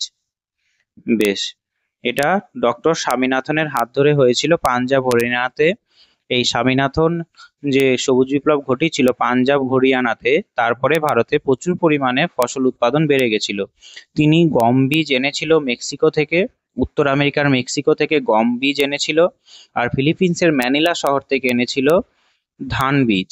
ঠিক আছে, 74, আর সারা পৃথিবীর যদি সবুজ বিপ্লবের জনক বলা হয় বলবে আর্নেস্ট বোরলগ। আর সবুজ বিপ্লব শব্দটা প্রথম ব্যবহার করে উইলিয়াম এস গাউড। ঠিক আছে, 74, আন্তর্জাতিক বাণিজ্য বিশেষভাবে পরিচালিত হয় কি দ্বারা? বিভিন্ন দেশের মধ্যে সম্পর্ক যদি ভালো থাকে, বন্ধুত্বপূর্ণ সম্পর্ক থাকে, তবেই বিভিন্ন দেশের মধ্যে বাণিজ্য ভালো করে পরিচালিত হবে। 75, নিচের কোনটি উন্নত দেশগুলির বৈশিষ্ট্যের অন্তর্ভুক্ত নয়? উন্নত দেশগুলো কি হয়? আমরা জানি উন্নত দেশগুলোতে জনসংখ্যার উচ্চ বার্ষিক বৃদ্ধির হার হয় না কখনো, সাক্ষরতার উচ্চ হার হয়, কৃষিক্ষেত্রে চাকরির অনুপাত হ্রাস হয়, কিন্তু জনসংখ্যার উচ্চ বার্ষিক বৃদ্ধির হার হয় না। 76, ইউরোপের উন্নত দেশগুলিতে জনঘনত্ব বেশি হওয়ার সঙ্গে যুক্ত কি হবে? উচ্চ মাত্রায় পৌরায়ন বা আরবানাইজেশন। ঠিক আছে, 77, একটি অঞ্চলে জনসংখ্যার কেন্দ্রবিন্দু কোনটি? একটি অঞ্চলে জনসংখ্যার কেন্দ্রবিন্দু মনে রাখবে এখানে,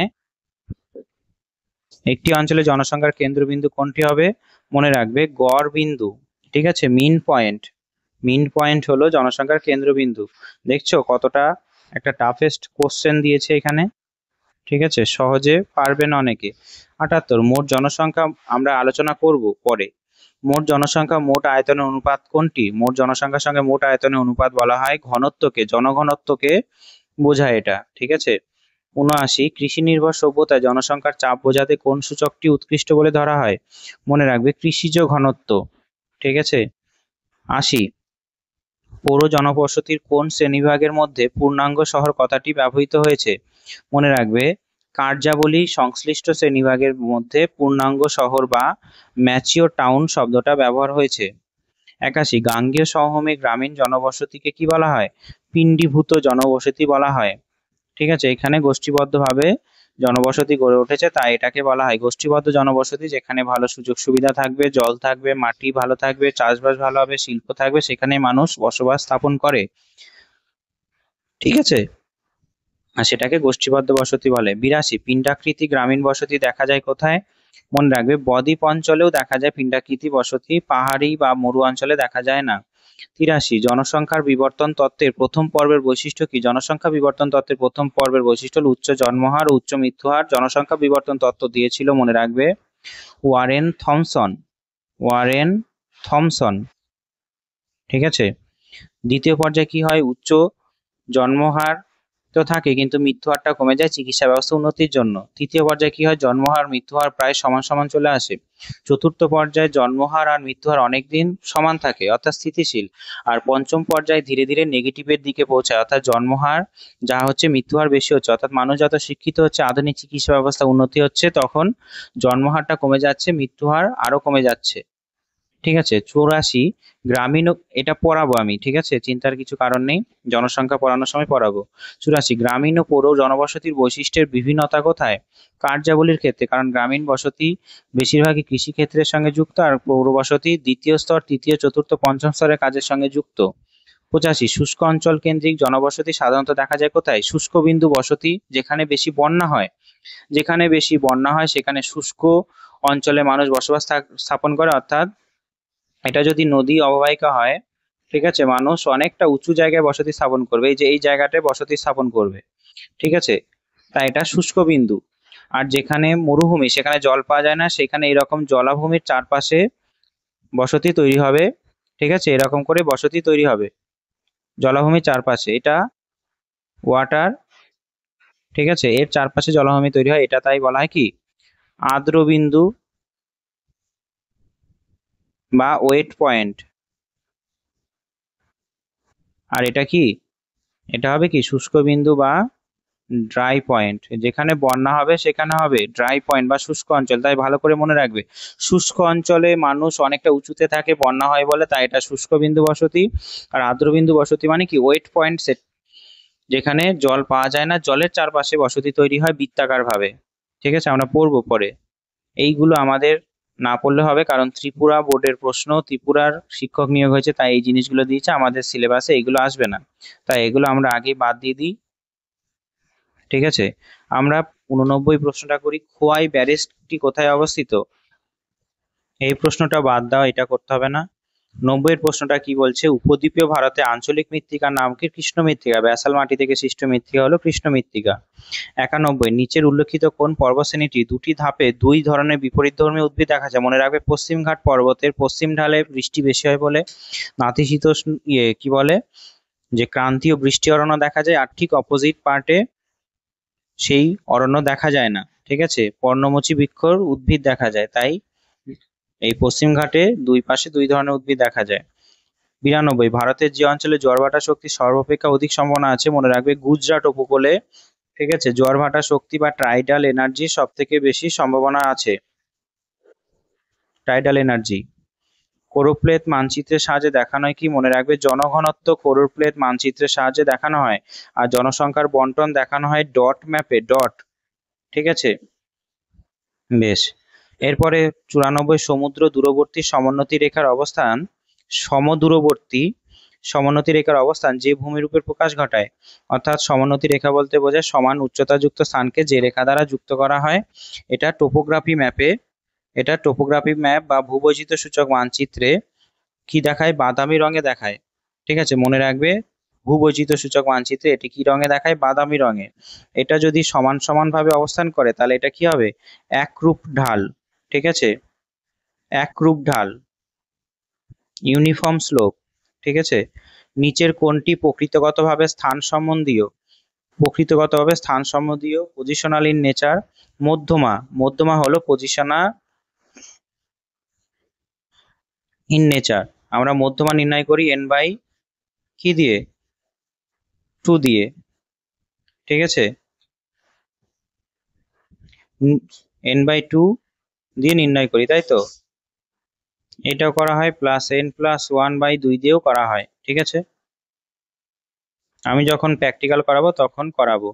নিচের কোনটি সঠিক? এখানে মনে রাখবে বিন্দু মানচিত্রটা সঠিক। জনসংখ্যার বিস্তার দেখানো হয়, ক্রোক্রিমেটিক ম্যাপ দিয়ে জনঘনত্ব দেখানো হয় না, সমোন্নতি রেখা দিয়ে তাপমাত্রা দেখানো হয় না, লবণতা সমচাপ রেখাও দেখানো হয় না, ঠিক আছে। বিন্দু মানচিত্র দিয়ে জনসংখ্যার বিস্তার দেখানো হয়।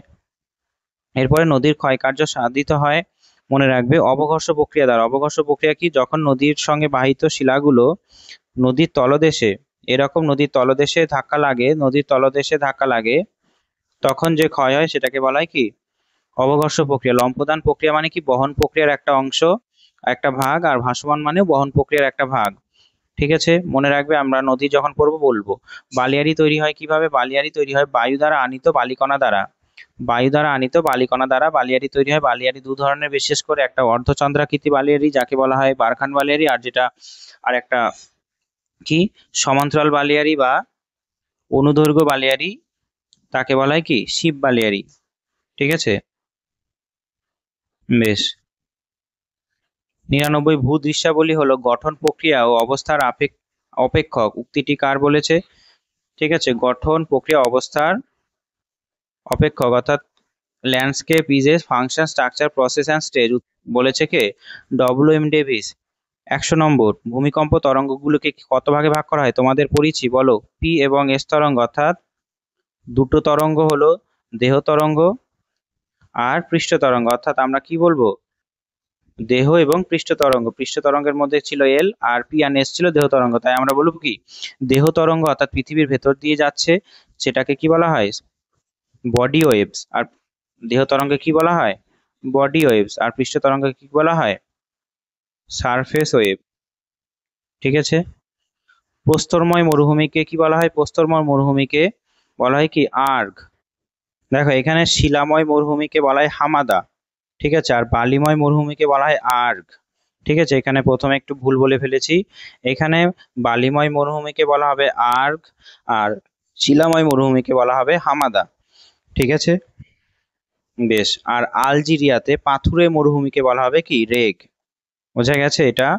তবে এটা কি বালিময়? কোথায়? সাহারা। এটা প্রস্তরময়, ঠিক আছে। এটাও হবে সাহারা। আর রেগ কোথায় হবে? পাথুরে। কোথায়? আলজেরিয়ায়। বেশ। 102, আটলান্টিক মহাসাগরের তলদেশে আবৃত রয়েছে যেই অবক্ষেপ দ্বারা, তা হলো কি? গ্লোবিজারিনা কর্দম। মনে রাখবে, গ্লোবিজারিনা কর্দম হলো আটলান্টিক মহাসাগরের তলদেশে অবক্ষেপ দ্বারা আছে, ঠিক আছে। আমরা পড়বো যখন সমুদ্র সম্পর্কে পড়বো তখন পড়বো। সমুদ্রের বহিঃস্রোতের উৎপত্তির কারণ কি? মনে রাখবে, বহিঃস্রোত যায় উষ্ণ স্রোত হিসাবে আর অন্তঃস্রোত যায় শীতল স্রোত রূপে। 104, ডলফিন চ্যালেঞ্জার শৈলশিলাটি কোথায় আছে? সমুদ্রের নিচেও এরকম পাহাড়ের মতো অংশ আছে, ঠিক আছে, সেইগুলো আমরা পড়বো। এটা মনে রাখো, ডলফিন চ্যালেঞ্জার আছে আটলান্টিক মহাসাগরে। 105, নিরক্ষীয় অঞ্চলে কোন ধরনের বৃষ্টিপাত হয়? অবশ্যই মনে রাখবে, পরিচলন বৃষ্টিপাত হয় নিরক্ষীয় অঞ্চলে, ঠিক আছে। সীমান্তবর্তী অঞ্চলে বৃষ্টিপাত হয় নাতিশীতোষ্ণ অঞ্চলে 30 ডিগ্রি থেকে 60 ডিগ্রি অক্ষাংশে, ঠিক আছে। আর শৈলতকে বৃষ্টিপাত কোথায় হয়? আমরা একটু আগে পড়লাম পাহাড়ি অঞ্চলে, যেখানে বায়ু ধাক্কা খায় সেটাকে বলা হয় প্রতিবাদ ঢাল। আর যেখানে বৃষ্টিপাত হয় না সেখানে হয় কি? অনুবাদ ঢাল। কেন হচ্ছে না সেগুলো পরে এক্সপ্লেন করবো, এখন প্রশ্নটা করাই জলদি, ঠিক আছে। অধঃক্ষেপণ বরফ কেলাস তত্ত্বটির উদ্ভাবক কে? এখানে মনে রাখবে বার্জেরন। আমরা দুটো তত্ত্ব পড়বো, কি করে পৃথিবীতে বৃষ্টি হয়, ঠিক আছে। তার মধ্যে একটা অধঃক্ষেপণে বরফ কেলাস তত্ত্ব দিয়েছেন কি? বার্জেরন, মনে রাখবে। 107, গম উৎপাদনের উপযুক্ত চাষের জমি হওয়া প্রয়োজন কেমন? মনে রাখবে তরঙ্গায়িত ও কিঞ্চিত ঢালু, যাতে জল না জমে সেখানে গম চাষ ভালো হয়। 104 নরম কাঠ পাওয়া যায় মূলত কোথা থেকে? সরলবর্গীয় অঞ্চল থেকে নরম কাঠ পাওয়া যায়, যেটা কাষ্ঠশিল্পের উন্নত। কানাডায় এই সরলবর্গীয় অরণ্য প্রচুর আছে বলে কাষ্ঠশিল্প উন্নত সেখানে। 109 জলবিদ্যুৎ শক্তি উৎপাদন প্রাথমিকভাবে নির্ভর করে কার উপর? অবশ্যই মনে রাখবে, উপত্যকা যত খাড়া ঢাল হবে তত জলবিদ্যুৎ শক্তি উৎপাদনের জন্য জলের স্রোতটা বেশি কাজে লাগবে। 110 রবার বাগিচা ক্ষেত্রগুলি যে বনাঞ্চলে দেখা যায় সেটা কোথায়?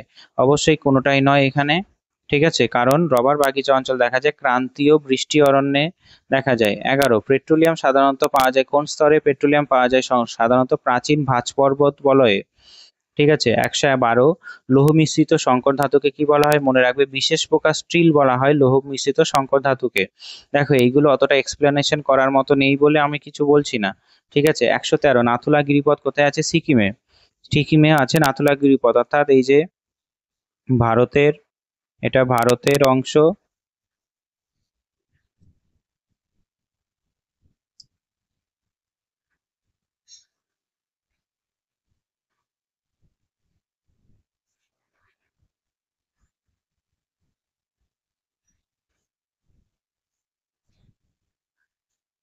দেখাচ্ছি কোথায় আছে নাথুলা গিরিপথ, ঠিক আছে, তাহলেই তোমরা বুঝতে পারবে। নাথুলা গিরিপথ আর ভুলবে না কখনো। ভালো করে ম্যাপটা আঁকছি দেখো, তোমাদের ভারতের ম্যাপ আঁকাও শেখাবো, ঠিক আছে, ক্লাসে শিখিয়ে দেবো একদিন।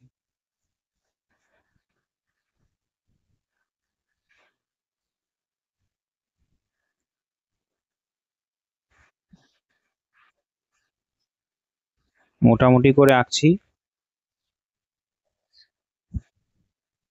কোথায় আছে ভারতের নাথুলা গিরিপথ? এইখানে আছে নাথুলা গিরিপথ, ঠিক আছে, এইখানে আছে নাথুলা গিরিপথ, বোঝা গেছে, সিকিমে। বেশ। গোদাবরী নদী কোথা থেকে উৎপত্তি হয়েছে? গোদাবরী নদী এখানে কোনোটা থেকে উৎপত্তি হয়নি, ঠিক আছে, গোদাবরী নদী পশ্চিমঘাট পর্বতমালা থেকে উৎপত্তি হয়েছে। মনে রাখবে, গোদাবরী পশ্চিমঘাট পর্বতের থেকে উৎপত্তি হয়েছে, ঠিক আছে। বেশ। এটা ভারতের দক্ষিণ ভারতের একটা পবিত্র নদী বলা হয়, কারণ এটা গঙ্গা নদীর মতো দৈর্ঘ্য বেশি বলে, ঠিক আছে। কোথা থেকে তৈরি হচ্ছে বলে দিচ্ছি, মনে রাখবে, ত্রিম্বকেশ্বর থেকে। ত্রিম্বকেশ্বর নাসিক জেলার থেকে তৈরি হয়েছে। বেশ। 115 আমরা যখন নদী পড়বো তখন পড়বো আলপীয় উদ্ভিদ কোথায় তৈরি হয়? আলপীয় উদ্ভিদ তৈরি হয় 2500 থেকে 3000 মিটার উচ্চতায়। 116 রাকা যে নদীর উপনদী? খুব গুরুত্বপূর্ণ একটা প্রশ্ন দিয়েছে, এত ছোট উপনদী আমাদের প্রশ্ন দিয়ে দিয়েছে, অর্থাৎ রাকা উপনদী হলো কি? ব্রহ্মপুত্র নদীর উপনদী, ঠিক আছে। রাকা নদী কি? ব্রহ্মপুত্র নদীর উপনদী। 117 ভারতে খরার কারণ কি? ভারতে খরার কারণ হলো সময় মতো বৃষ্টি না হওয়া, বৃষ্টি মৌসুমী বায়ু সময় সময় আসে না ঠিক করে, তাই ভারতে বৃষ্টি হয় না, ঠিক আছে। রোরকেল্লা ইস্পাত কেন্দ্রটি কোথায় অবস্থিত? আমরা সব পড়বো এগুলো।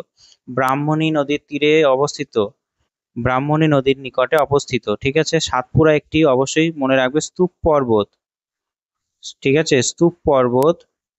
স্তূপ পর্বত কিভাবে তৈরি হয় সেটাও পড়বো, এখানে একটাও অপশন হবে না, তাই ওপরের কোনোটিই নয়, অ্যান্সার হবে। 120 ভারতের পার্বত্য মৃত্তিকাকে বলা হয় কি? মনে রাখবে, পার্বত্য মৃত্তিকাকে বলা হয় ভারতে পর্জল। এই পর্জল মাটিতে কি তৈরি হয়? হার্ড প্যান তৈরি হয়, জৈব পদার্থের হার্ড প্যান তৈরি হয়, ঠিক আছে। আর এখানে ল্যাটেরাইট মাটিতে ডিউরি ক্রাস্ট তৈরি হয়, ডিউরি ক্রাস্ট, ঠিক আছে, শক্ত কঠিন আস্তরণ ডিউরি ক্রাস্ট তৈরি হয়, যেটা ল্যাটেরাইট মাটি দেখা যায় ভারতের পশ্চিমঘাট পর্বতের পশ্চিম ঢালে, মেঘালয়। আর পর্জল মাটি দেখা যায় জম্মু কাশ্মীরে, হিমাচল প্রদেশে, ঠিক আছে, পার্বত্য অঞ্চলে। জনসংখ্যা বৃদ্ধির মূল কারণ কি? অবশ্যই মনে রাখবে, জন্মহার বৃদ্ধি পেলে জনসংখ্যা বাড়বে, ঠিক আছে। জনসংখ্যা বৃদ্ধির মূল কারণ জন্মহার বৃদ্ধি। লাক্ষাদ্বীপ সৃষ্টির কারণ কি? মনে রাখবে, লাক্ষাদ্বীপ ভারতের একটা প্রবাল প্রাচীর দ্বারা তৈরি, মানে প্রবাল দ্বীপ দ্বারা তৈরি একটা কি দ্বীপ, ঠিক আছে। বেশ। 123 দোয়াব কথার অর্থ কি? দোয়াব কথার অর্থ হলো দুটি নদীর মধ্যবর্তী অংশকে কি বলা হয়? দোয়াব। অর্থাৎ এটা যাচ্ছে যমুনা নদী, সরি একটু ভালো করে আঁকছি, এটা যাচ্ছে যমুনা নদী, ঠিক আছে, এটা গঙ্গা নদী গেল, এটা গঙ্গা নদী এদিকে চলে গেল, আর যমুনা নদী এখানে এলাহাবাদে গিয়ে ভারত মিশছে। অর্থাৎ এই যে ফাঁকা জায়গাটা দেখতে পাচ্ছ, ফাঁকা জায়গাটা, এই ফাঁকা জায়গাটা দুটি নদীর মাঝামাঝি, তাই এটাকে বলা হয় দোআব। ঠিক আছে, দুটি নদীর মাঝে প্রত্যেক বছর বন্যা হয়, তাই বলছে দোআব। 124, নিম্নোক্ত বায়োমের কোনটিতে জীববৈচিত্র্য সব থেকে বেশি? খুব ইম্পর্টেন্ট প্রশ্ন, মনে রাখবে। ক্রান্তীয় বৃষ্টি অরণ্যে প্রচুর পরিমাণে জীববৈচিত্র্য আছে। ঠিক আছে, বোঝা গেছে। নিম্নোক্ত বৃক্ষগুলির মধ্যে কোনটিকে, যেটি একদা সামাজিক বনসৃজনের খুব জনপ্রিয় ছিল, বর্তমানে পরিবেশ দুর্যোগের মূল বলে ধরা হয়? মনে রাখবে ইউক্যালিপটাস। ইউক্যালিপটাস কেন পরিবেশের দুর্যোগ বলা হয়? কারণ এই ইউক্যালিপটাস যেখানে যেখানে বোনা হয়েছিল সেখানকার সমস্ত জল, ভৌমজলকে শুষে নিয়েছে। ঠিক আছে, তাই এটা আমাদের জন্য একটা কি পরিবেশের দুর্যোগ বলা হয়। খুব ইম্পর্টেন্ট প্রশ্ন, মনে রাখবে। গাছ লাগাচ্ছে কিন্তু আমাদের জন্য ভালো হচ্ছে না। ঠিক আছে, ইউক্যালিপটাস হলো কি করে, গাছ কি করে, জল শুষে নেয়। ঠিক আছে, ভৌমজল, মাটির আর্দ্রতা অনেক কমিয়ে দেয়। 126, পৃথিবীর বৃহত্তম মোটর গাড়ি নির্মাণ কেন্দ্র কোনটি? পৃথিবীর বৃহত্তম মোটর গাড়ি নির্মাণ, মনে রাখবে তোমরা, যে এখানে ডেট্রয়েট তো ইম্পর্টেন্ট, ভারতের ডেট্রয়েট বলা হয় চেন্নাইকে, কিন্তু তোমরা মনে রাখবে এখানে অপশন নেই, আমি তোমাদের জন্য উত্তর করে এনেছি। মনে রাখবে যে উলসান সাউথ কোরিয়া 1968-তে 54 মিলিয়ন স্কোয়ার ফিটে তৈরি আছে। ঠিক আছে, উলসান সাউথ কোরিয়াতে পৃথিবীর বৃহত্তম মোটর গাড়ি নির্মাণ কেন্দ্র। ঠিক আছে, বেশ। 127, যখন কোনো মানচিত্রে স্কেল দেওয়া আছে 2 ইঞ্চিতে 1 মাইল, তখন আরএফ কত হয়? এখানে কি করে বের করে? আমরা জানি যে 2 ইঞ্চি সমান সমান 1 মাইল সমান কত? 63,360 ইঞ্চ। ঠিক আছে, এটাকে যদি আরএফ এ কনভার্ট করা হয়, কি বলে, হ্যাঁ, যদি অ্যাকচুয়াল আরএফ এ কনভার্ট করা হয় তখন কি হবে? আমরা জানি 1 মাইল সমান 1 ইঞ্চ। ঠিক আছে, তাহলে এটা কি 2 ইঞ্চি আছে, 1 মাইল করতে হবে, তাহলে এখানে যদি 1 রাখি তাহলে এটাকে কি করব, এটা দিয়ে এটাকে ভাগ করব, ভাগ করে কত হবে ভ্যালু? উত্তর হবে বি, 31,680। ঠিক আছে, 2 দিয়ে ভাগ করলে এটা হবে, তাহলে আরএফ কত হবে? 1:, আরএফ সমান কত হবে? 1:31,680। বোঝা গিয়েছে? বেশ, আমরা যখন স্কেল করব তখন এই ডিটেলগুলো আলোচনা করব আরো। বোঝা গিয়েছে? আমরা যখন স্কেল করব, তখন আমরা আলোচনা করব এই বিষয়গুলো। ঠিক আছে, তাই ভাবনা বা ভয়ের কিছু নেই, আমি প্র্যাকটিক্যালও করাবো। 128, নাতিশীতোষ্ণ অঞ্চলে যে অভিক্ষেপের মাধ্যমে দেখানো হবে, মনে রাখবে নাতিশীতোষ্ণ অঞ্চল, ঠিক আছে, নাতিশীতোষ্ণ অঞ্চল দেখানো হয় সাংখ্যব অভিক্ষেপ দ্বারা, নাতিশীতোষ্ণ অঞ্চল দেখানো হয়। ঠিক আছে, অর্থাৎ নাতিশীতোষ্ণ অঞ্চলে যে জায়গা সেটা কোন অভিক্ষেপে ভালো দেখানো যাবে? মনে রাখবে কনিকাল বা সহজ সাংখ্যব অভিক্ষেপ বা সাংখ্যব অভিক্ষেপ যেটাকে বলা হয়। ঠিক আছে, 129, বাগিচা কৃষির উদ্দেশ্য কি? বাগিচা কৃষির উদ্দেশ্য হলো একছত্র বাণিজ্য করা। বোঝা গেছে? একছত্র বাণিজ্য করা হলো বাগিচা কৃষির উদ্দেশ্য। 130, নিচের কোনটি ছোট স্কেলের মানচিত্র? নিচের কোনটি ছোট স্কেলের মানচিত্র? অর্থাৎ পৃথিবীর যে মানচিত্রতে অনেক জায়গা দেখানো যাবে কিন্তু ছোট ছোট দেখানো যাবে, যেমন অ্যাটলাস মানচিত্র, পুরো সারা পৃথিবীর ম্যাপ দেখানো যাচ্ছে কিন্তু জায়গাগুলো ডিটেলস বা জায়গাগুলো পুঙ্খানুপুঙ্খভাবে দেখাচ্ছে না, তাই এটা কি হবে? অ্যাটলাস মানচিত্র হবে। এটাকে ছোট স্কেলও বলা হয় বা ক্ষুদ্র স্কেলের মানচিত্র বলা হয়। ঠিক আছে, যেখানে মানচিত্রের বিষয়বস্তুগুলো অনেক ছোট ছোট দেখাবে আর স্কেল থাকবে, ধরে নাও যে 1 সেমিতে। আমি যখন করাবো স্কেল বা ম্যাপের শ্রেণীভাগ তখন বলবো এটা কি হবে 1 সেমিতে, ধরে নাও কত হচ্ছে, প্রায়,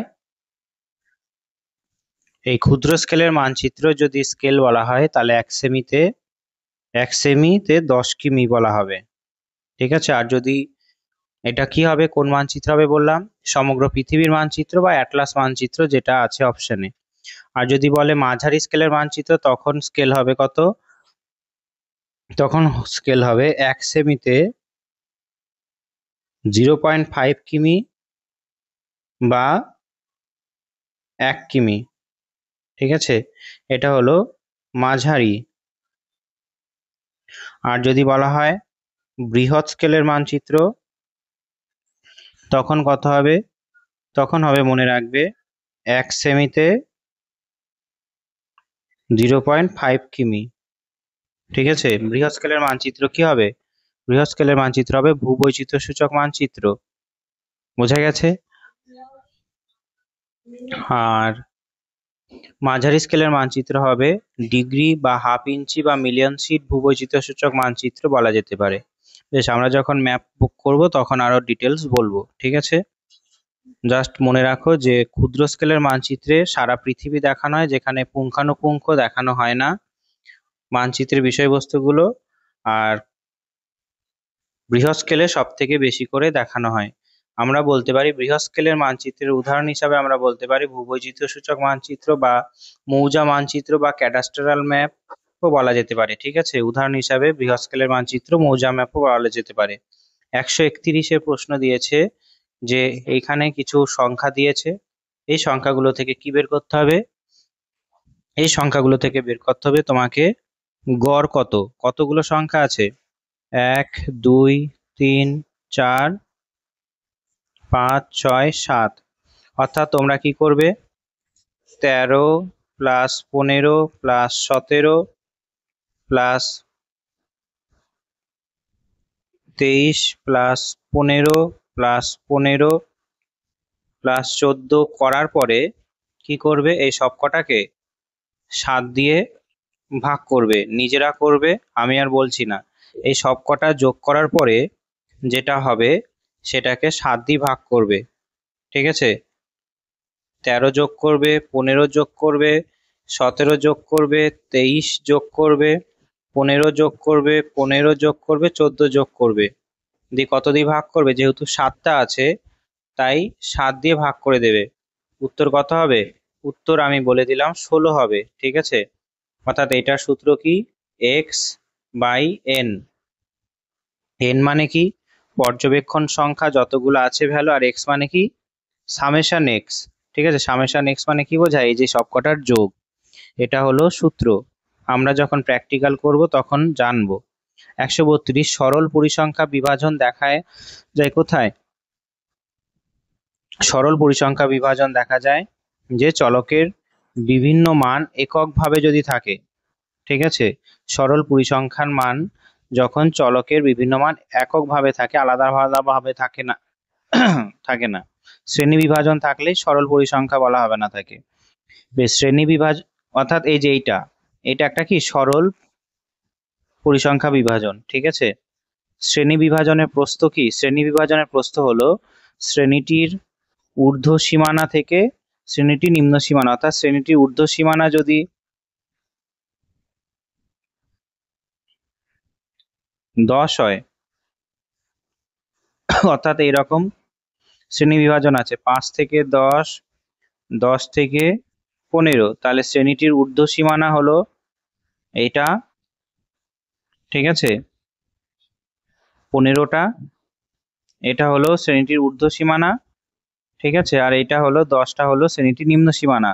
এবার 15 থেকে 10 মাইনাস করলে আমরা কি পেয়ে যাব? শ্রেণী বিভাজনের প্রস্থ পেয়ে যাব।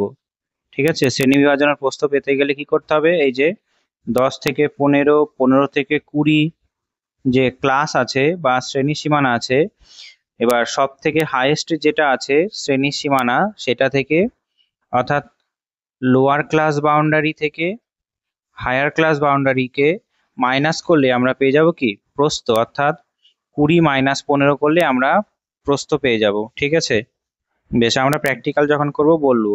ওয়ার্ল্ড ট্রেড অর্গানাইজেশনের নিয়ন্ত্রণ করে কোনগুলো? উপরের সবগুলি হবে, প্রাকৃতিক সম্পদ, স্বাস্থ্য, সাংস্কৃতিক সেবা সবই নিয়ন্ত্রণ করে।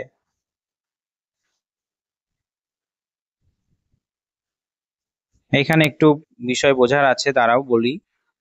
এখানে সবগুলোই করবে, ঠিক আছে, গন্ডগোল আর নেই, এটা সবগুলোই হবে। মানে বিভিন্ন ভাবে বাণিজ্য নিয়ন্ত্রণ করে। বোঝা গেছে? স্বাস্থ্য মানে কি, এখানে ওষুধপত্র হবে, প্রাকৃতিক সম্পদও হতে পারে। ঠিক আছে, অর্থাৎ সারা পৃথিবীতে বাণিজ্য নিয়ামক সংস্থা হলো কি? World trade organisation. 135-এর প্রশ্ন বলছে নিম্নোক্ত কোন দেশে রুর ওয়েস্টফেলিয়া শিল্পাঞ্চলটি অবস্থিত? উত্তর হবে জার্মানিতে অবস্থিত। ঠিক আছে, রুর শিল্পাঞ্চল, ভারতে রুর বলা হয় দুর্গাপুর লৌহ ইস্পাত কেন্দ্রকে বলা হয় ভারতের রুর। 136 পৃথিবীর বৃহত্তম তৈল ভাণ্ডার কোথায় আছে? পৃথিবীর বৃহত্তম তৈল ভাণ্ডার আছে এখানে, মনে রাখবে কোনোটি নয় হবে। ঠিক আছে, মনে রাখবে সব থেকে বেশি তেল আছে ভেনেজুয়েলাতে, তেল ভাণ্ডার সব থেকে বেশি আছে। 137 আকৃতি বজায় রাখার অভিক্ষেপটি কোনটা হবে? অর্থোমরফিক প্রজেকশন। ঠিক আছে, অর্থোমরফিক প্রজেকশন দিয়ে আমরা আকৃতি বজায় রাখি, অর্থাৎ ট্রু শেপ নির্ণয় করি। আর এখানে যেটা হোমোলোগ্রাফিক আছে সেটা কি বলা হয়? Equal area. ঠিক আছে, আমি একবার লিখে দিই, এটা হলো শেপ, অর্থোমরফিক, হোমোলোগ্রাফিক দিয়ে কি করা হয়? এরিয়া। ঠিক আছে, আর আছে কি স্টিরিওগ্রাফিক প্রজেকশন, এটা দিয়ে কি করা হয়?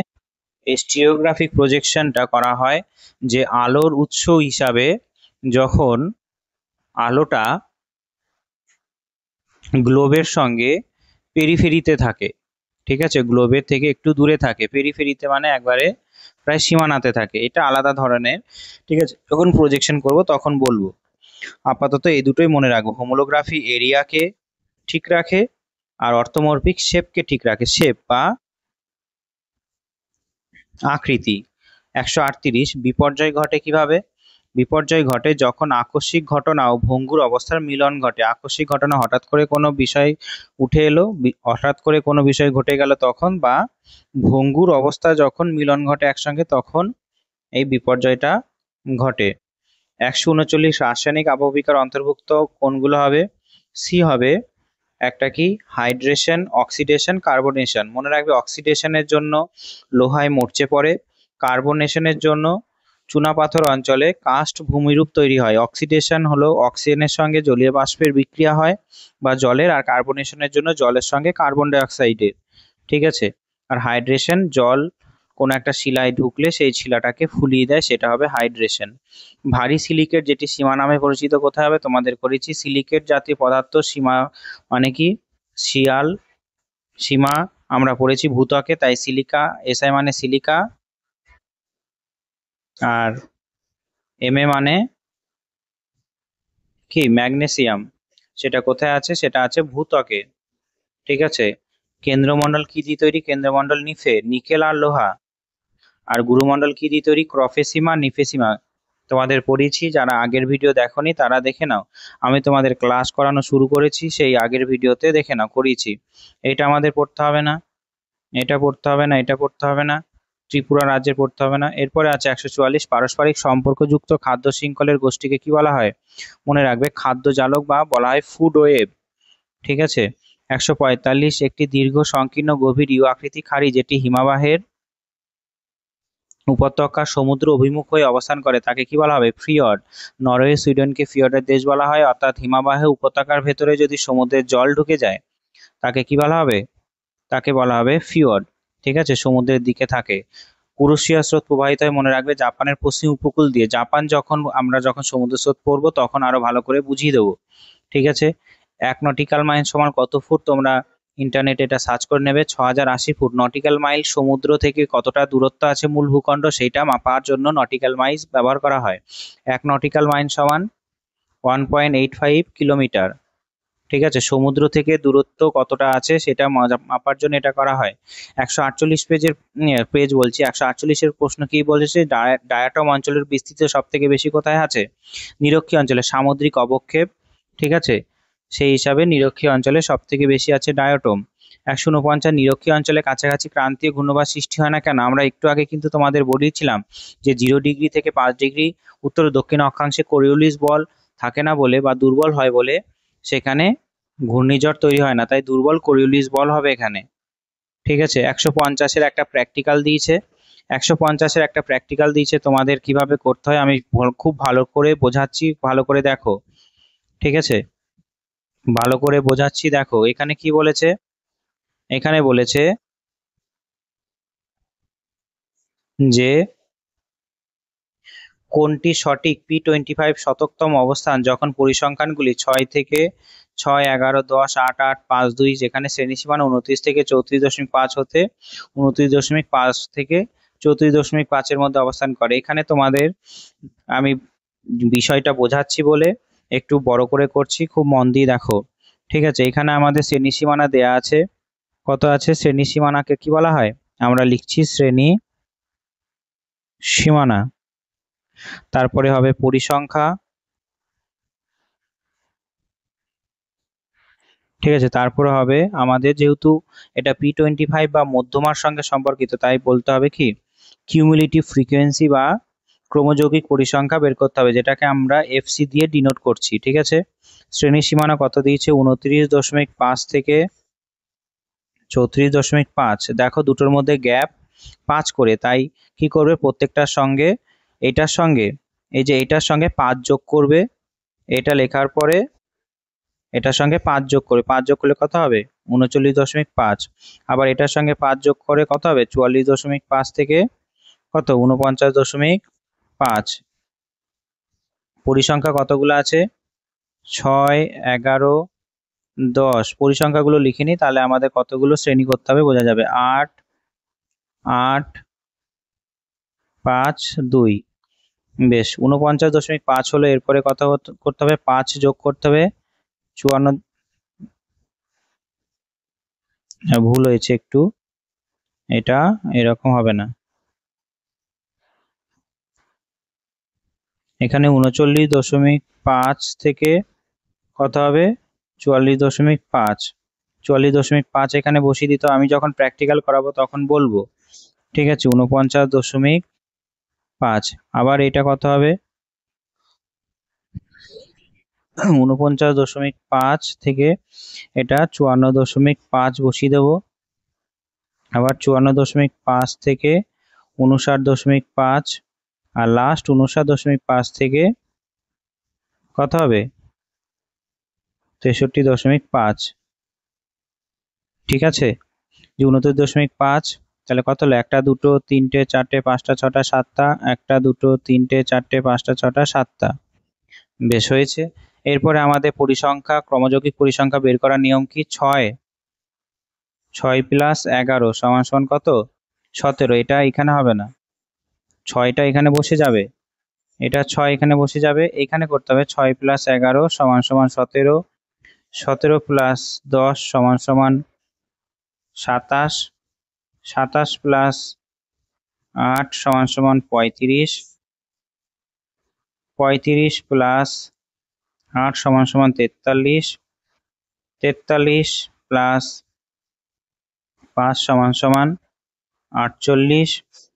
48 + 2 সমান 50। অর্থাৎ এইখানে তোমরা মনে রাখবে সামেশন অফ, এটা পরিসংখ্যাকে আমি ডিনোট করছি কি দিয়ে? পরিসংখ্যাকে আমি ডিনোট করছি এফ দিয়ে। ঠিক আছে, পরিসংখ্যা সমান এখানে কত হলো? এখানে হলো 50। এখানেও শেষে দেখো 50 বেরোলো। ঠিক আছে, এটা আগে করে নিতে হবে এই উত্তরটা করার জন্য।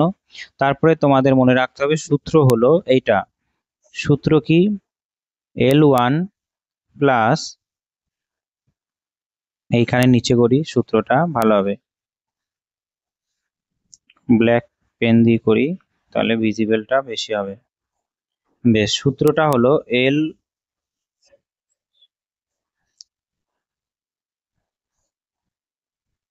L1 প্লাস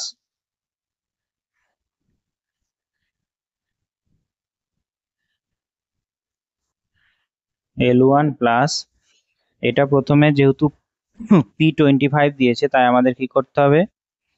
যে 100 দিয়ে ভাগ করতে হবে P25 ইন্টু N। ঠিক আছে, মাইনাস কি করতে হবে?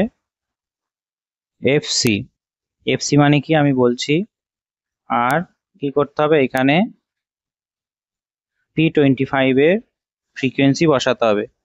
বেশ, আমরা দেখি এটা যদি করি P25 ইন্টু N/100 যদি করি আমরা, তবে কি হবে? P25 মানে 25 ইন্টু N মানে কত? এটা N, এটাকে সামেশন F বা Nও বলা হয়। তাহলে এটা যদি 50 দিয়ে ভাগ করি কত হবে?